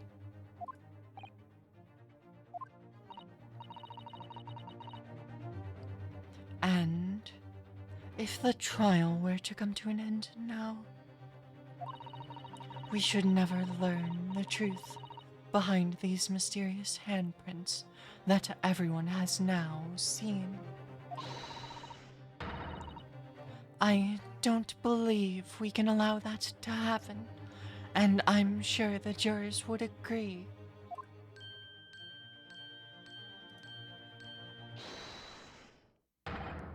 Hold it.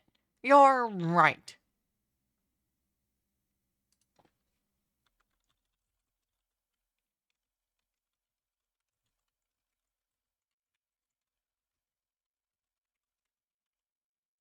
Sorry. Whether those strange handprints are a significant clue or not, it's down to us to decide.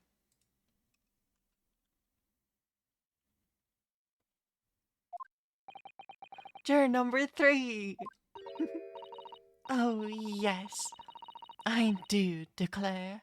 The great detective's investigation results sound absolutely fascinating. And I want to hear what that shady actor fellow has to say about those shady handprints.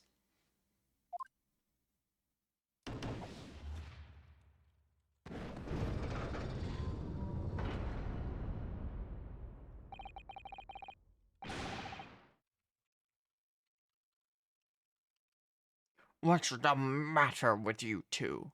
That was foolhardy. Well, I did say it, didn't I? And I don't like to break a promise. Old man!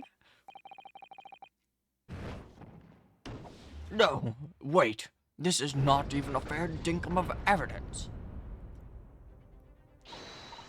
Oh, well done, Mr. Naruhodo.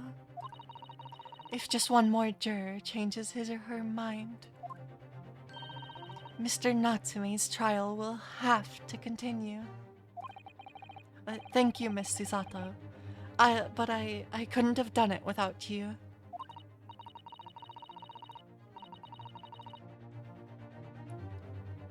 Oh, no.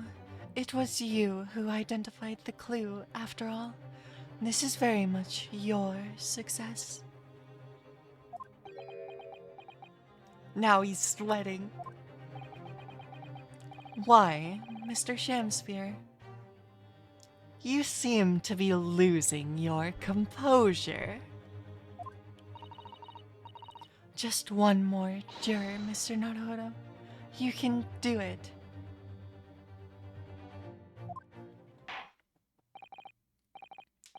Very well. Continue, counsel.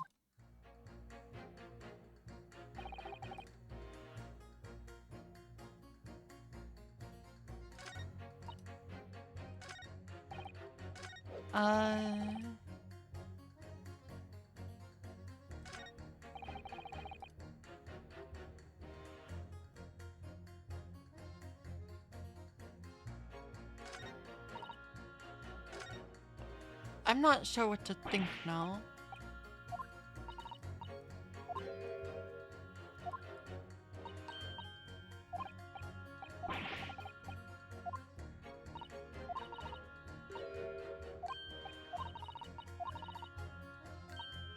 I guess we have to press the remaining statements again.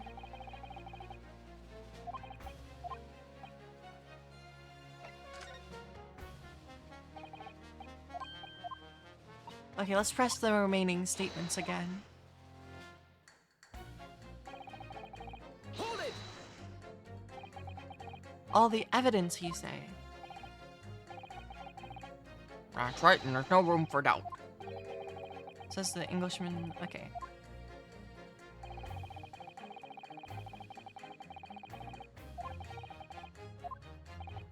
Oh, the defense. Okay, the defense just. Okay, sorry. Okay. But the defense just demonstrated another possible explanation for the events on the night in question. What do you make of that? What? Your so-called skin prints? It's an exciting new forensic investigation technique developed by the great detective himself. The numerous handprints on the wall are clearly out of the ordinary.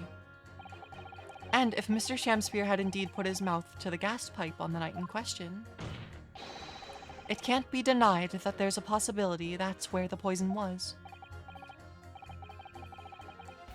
Well, yes, I won't deny that it's playing on my mind. But as the prosecution rightly says, we should pay no heed to unacceptable forms of evidence. And besides, Yes?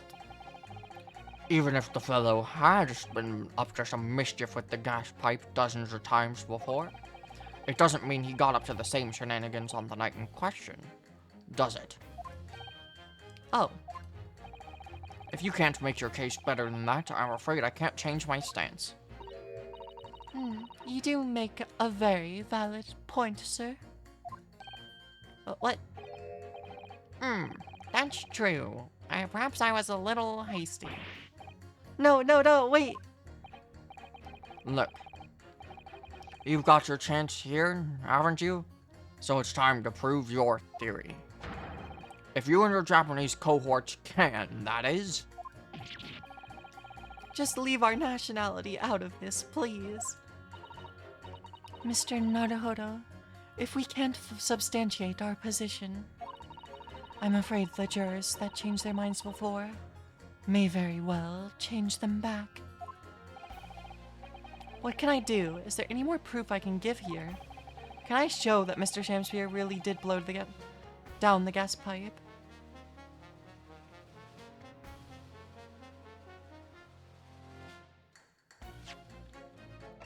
Do I got anything else?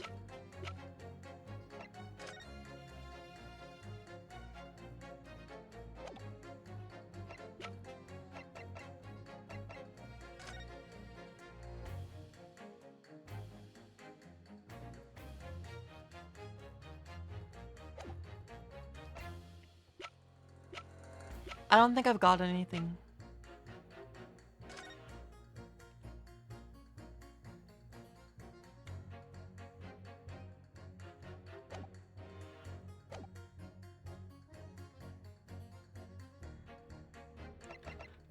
I think I have supporting testimony because Natsume reported that night his gas went out again and it nearly poisoned him, which is why he woke up early enough. I have supporting testimony. No, in truth I don't have evidence to support my theory. However, there is a witness testimony that substantiates it. What's that? Testimony? This is incredible. Whose testimony? Yes, it's all connected. Everything is linked. A person whose testimony revealed the details about gas in the Garadeb residence that night. Wait, do I have to call...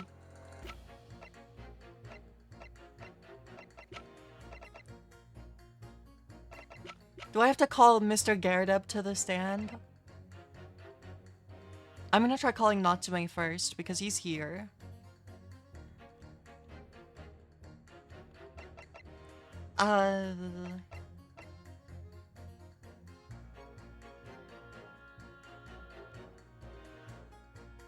Take that! Obviously, I'm talking about the defendant, Mr. Soseki Natsume himself. This was the right option. The defendant? At the very beginning of the proceedings here in court yesterday, Mr. Natsume said the following. My lodgings. There's been a whole series of strange happenings in my lodgings. Even on that fateful night it happened, when I returned from Mr. Shamspeare's room. I lit my gas stove and climbed into bed, but before long, the stove went out and somebody tried to kill me. Now we're actually getting into the part that I have figured out, I think. On the night in question, the gas in the defendant's room went out. So I asked the court, was that a mere coincidence or not? Good golly!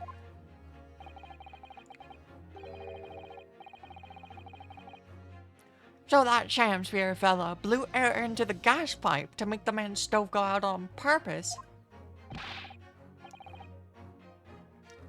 Now hold your horses there. What would he do that for? Now we're really making him sweat. Mr. Foreman, What the? What is it, man? we cannot allow judgment to be passed whilst this doubt remains.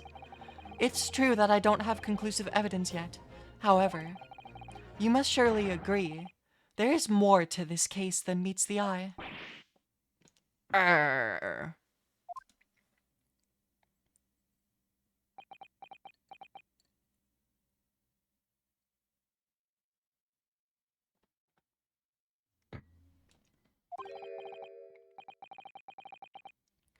Fair enough. Like I said at the outset, I'm a man of logic first and foremost.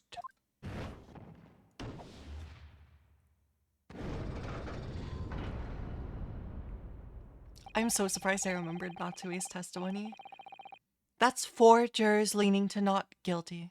My lord, we've overturned the decision. Therefore, the defense calls for the trial to continue. Ba-ba-ba. As the defense has rightfully indicated, the summation examination has concluded with a majority of jurors altering their decisions. 2 jury members now called guilty, 4 now called not guilty. Therefore, the jury's opinion is conflicted, and in accordance with the law of the land, I hereby order the continuation of this trial.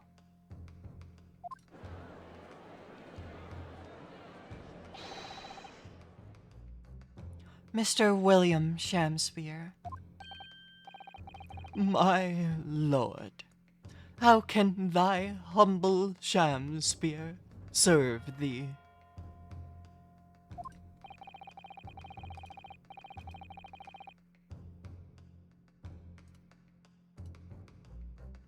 What say you in response to the various revelations made during the summation examination?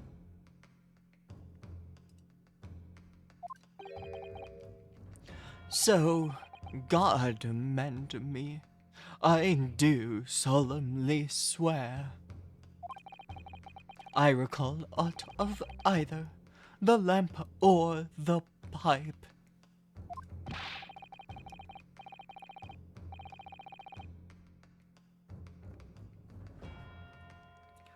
What's your handprints have made a tidy mess all over the wall there. How do you explain that?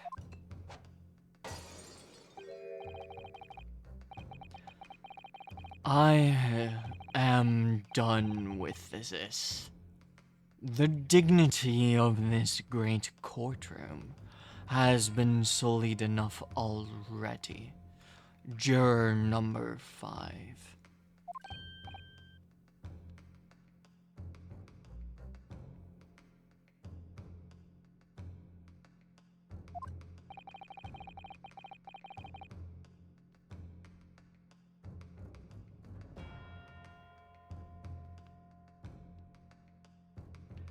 As I went to some pains to point out already, a print from the self-professed detective's toy has no place in a British court of law.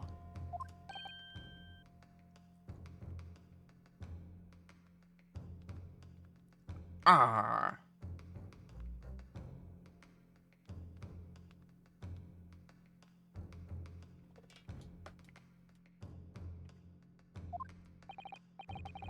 As such, whether or not this man did indeed stand before the gas lamp with his hands against the wall remains at this time unestablished conjecture.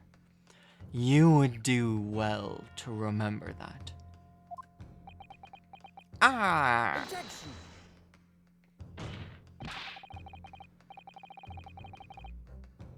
But the prosecution must concede that it would be extremely simple to verify. Just order the mouth of the gas pipe feeding the lamp in Mr. Shamspier's room to be examined. If there are any traces of poison there, Objection!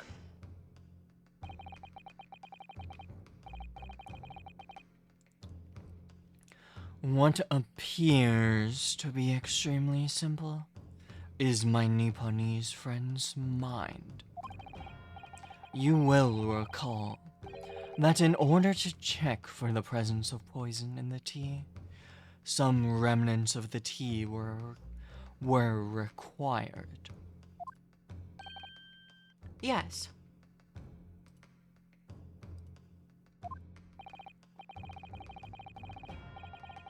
Therefore, it shouldn't be beyond your wit to imagine that even if there were poison on the pipe, it would have completely evaporated by now, making any analysis impossible.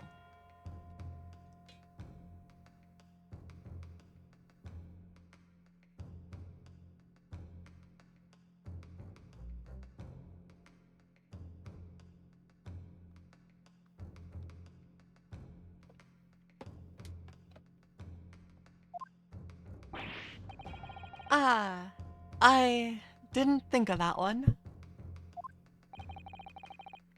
In any case, Counsel, I fail to see what could possibly have motivated the man to do as you describe. Why on earth would this fellow have wanted to blow air into the gas pipe work where he lived? There's only one possibility I can think of, and that is to use the leaking gas to commit murder.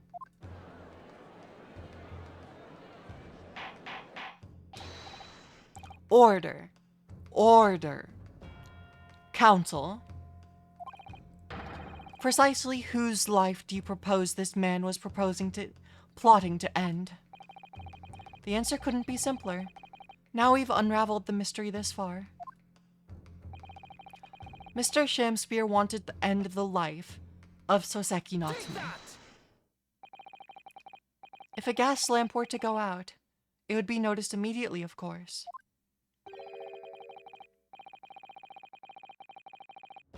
But a gas stove, on the other hand, could be silently extinguished by the killer without anyone noticing. I live round these parts myself, so I know what it's like. I can tell ya, trying to sleep without the stove lit is pretty much suicide. You'd freeze to death in no time. Mr. Garadab, the landlord, has a large fireplace in his part of the residence on the top floor. In other words, it wasn't the landlord, but a fellow lodger whose life Mr. Shamspear was trying to end. Outrageous! I'm talking, of course, about the defendant. Mr. Natsume isn't the villain in this case. He's the victim. This man was trying to murder. Good gracious. Objection!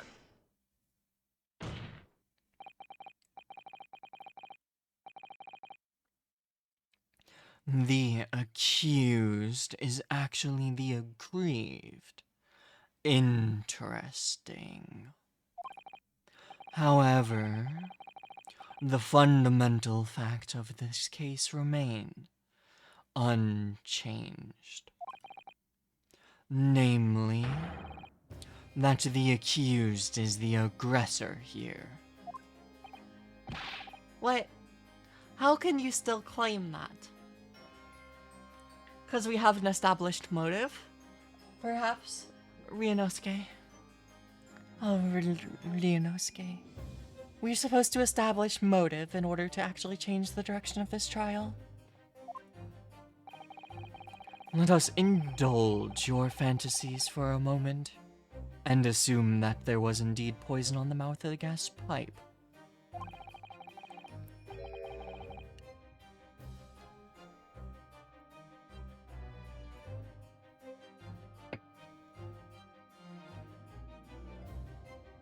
The question then arises. The question that then arises is who put it there. Who did put it there? The only logical conclusion is that the person responsible was aware of this man's trickery with the gas supply and his intent to kill. Yes, that would indeed seem logical. If the assailant were unaware, how would he or she have known to lace the end of the gas pipe with poison? So, now we must ask, how could anyone have known of Mr. Shamspear's murderous designs? You mean to suggest? Naturally, the sole possible answer to that question couldn't be more obvious.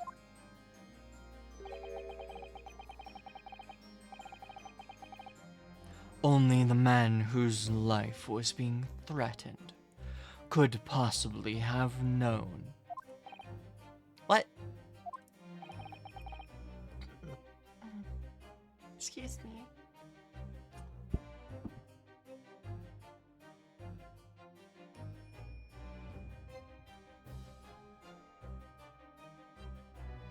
In other words, the person who put the poison on the gas pipe, in what was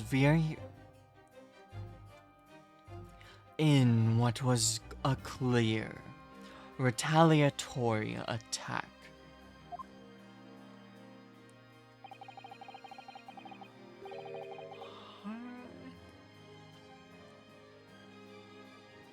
can only have been the accused, Mr. Soseki Natsume.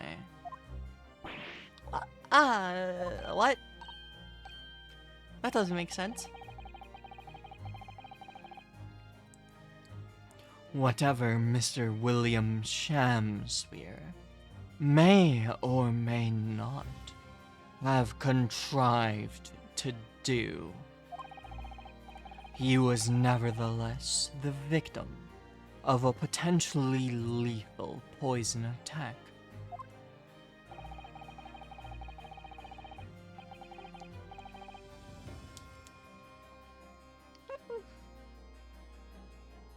Sorry, Van Zeke's voice takes a lot out of me.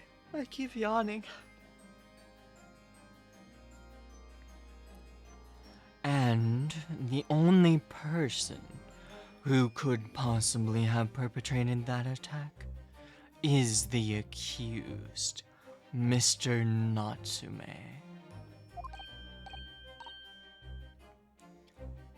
Yeah, but slipping poison into some tea and taking a lamp off the wall are two things that would be entirely different levels of difficulty to notice. The defense counsel's theorizing has failed to avert suspicion from the accused. Far from it.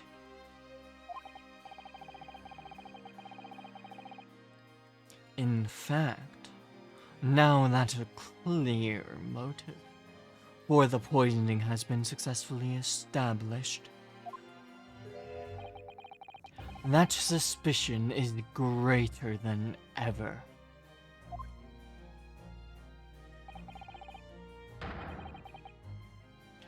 Would you not agree, my Nipponese friend?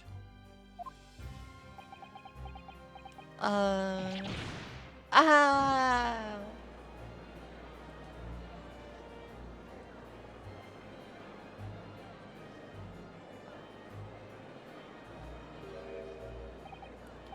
How? How did he manage to turn that around on me so rapidly? Mr. Naruhodo, you must respond. Otherwise, the members of the jury may very well change their leanings against us again.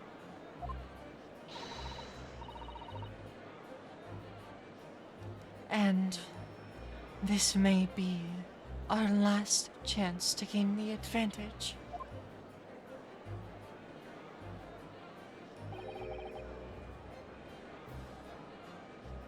What advantage?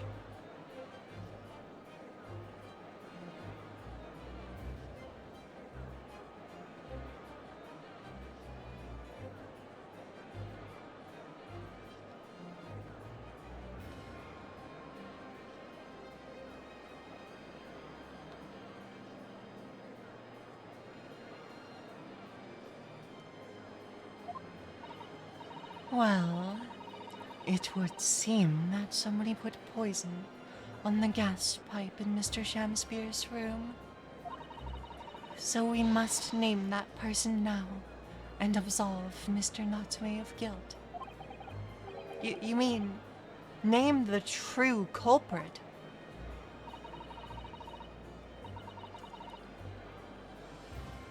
I know it might sound impossible, but if we fail to do that, I have no doubt that Mr. Natsume's fate will be sealed once and for all. As it happens, one possible culprit does come to mind. The evidence, the poison, is all pointing to a particular person now. The prosecution calls for the jury to consider their leanings again. I trust you'll make the correct choice this time, Mr. Foreman. What? Oh, don't you worry, I know exactly what...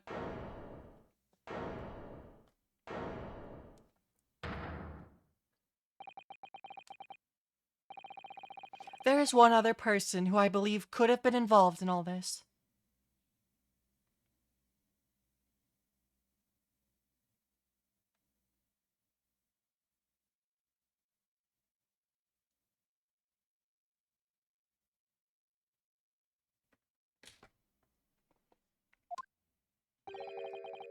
The true culprit of this crime.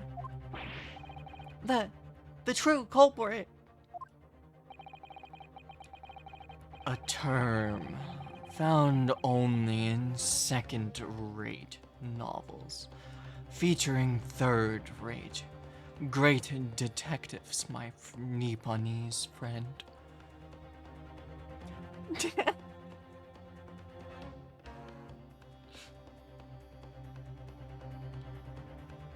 Sorry, this line, the phrasing on it.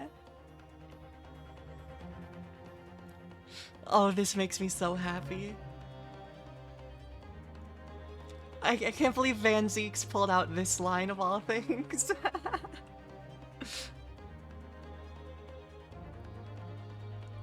It's like, sorry. I think this is pretty funny. Seto Kaiba.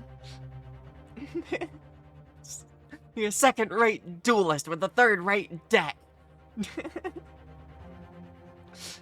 I couldn't help Yep. But why not? This farce has gone on for so long already. I see no reason to cut it short before its disappointing climax. Thank you. Tell us, my learned Nipponese friend, what is your latest theory? Who is the so-called true culprit of this crime? Well, okay, it's Olive Green. It's Olive Green or Duncan Ross. Duncan Ross is confirmed dead. Adron B. Meterman. Oh! I figured out his name. It's one letter away from being a drone B. A drone V. Queen V Ultimate. Queen V.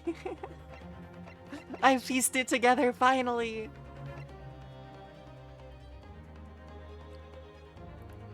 I think it's Olive Green. I genuinely think it's her.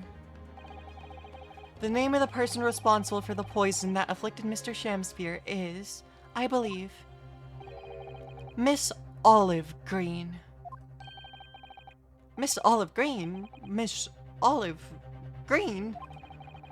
I do feel as though I've heard that name in the recent past, Council, but I don't recall where.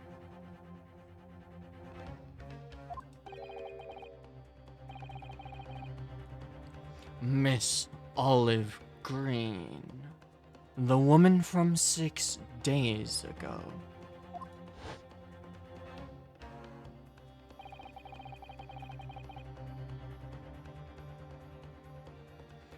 The victim in the recent case of the stabbing on Briar Road.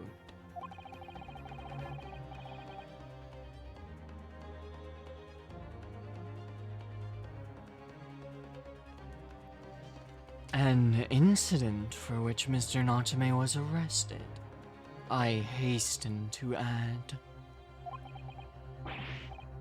Oh, of course, yes. Miss Green.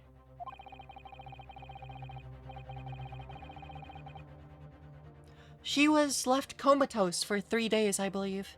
But I hear she regained consciousness 2 days ago. And I hardly need to remind the court that Mr. Shamsphere's poisoning took place 3 days ago.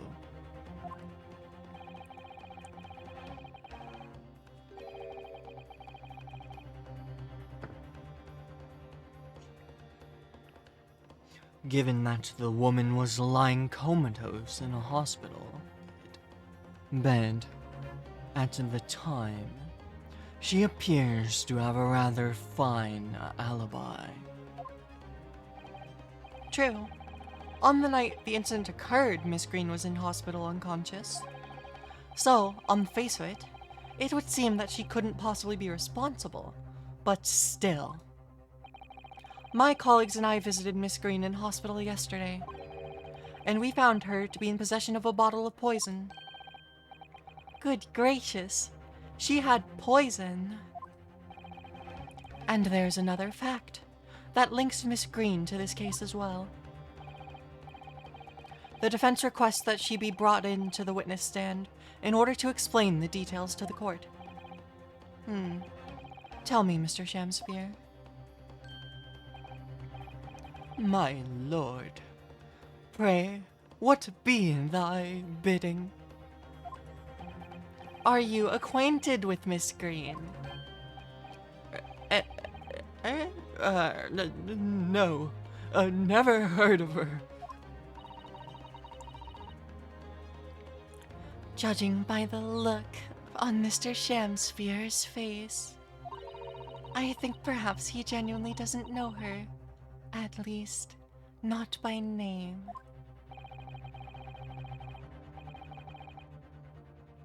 as the voice of Her Majesty's prosecution, here I adhere to my word. We will see my learned Nipponese friend's farce through to its conclusion. I appreciate that. The prosecution requests a short recess, my lord, in order to subpoena the witness and bring her here. Yes, Miss Olive Green. Indeed, my lord. 1 hour should be sufficient. Very well, I grant the request. Excellent, I hope. The defense has made a most extraordinary accusation, I must say. But at the present time, I feel the prosecution's argument remains largely uncontested. Accordingly, I'm afraid the defendant and his culpability remain the sole subject of this court's attention. Thank you, counsels. We reconvene in 1 hour. Court is adjourned.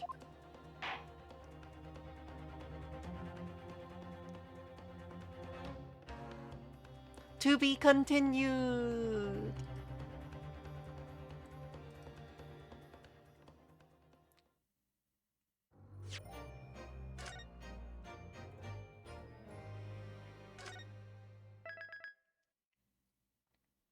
We've done it.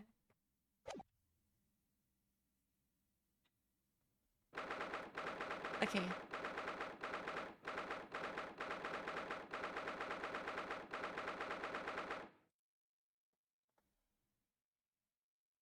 But yeah, I think I think I'm gonna have to wrap up the stream here for today. These characters' voices in particular kind of take a lot out of me, and the save point's a good spot to take a break. I'll also be yeah. So I think I'm gonna wrap up the stream here for today. Thanks everyone for sticking around and watching. I hope you're enjoying this game as much as I am. I still can't believe that oh I man or emo kid. I don't know what you prefer. Thank you very much for the gifted subs. That's crazy. I very much appreciate it. I noticed you did that after the stream, so glad you're here so I could thank you. Um yeah. So I'm gonna be wrapping the stream up here for today. Um I hope everyone has a good rest of your day and or evening, and I will be back live tomorrow afternoon at 2 p.m. Yeah, 2 p.m. this time for real. And we're gonna be continuing Metaphor ReFantasio. Very much looking forward to that. But yeah, hope y'all have a good day. Bye bye.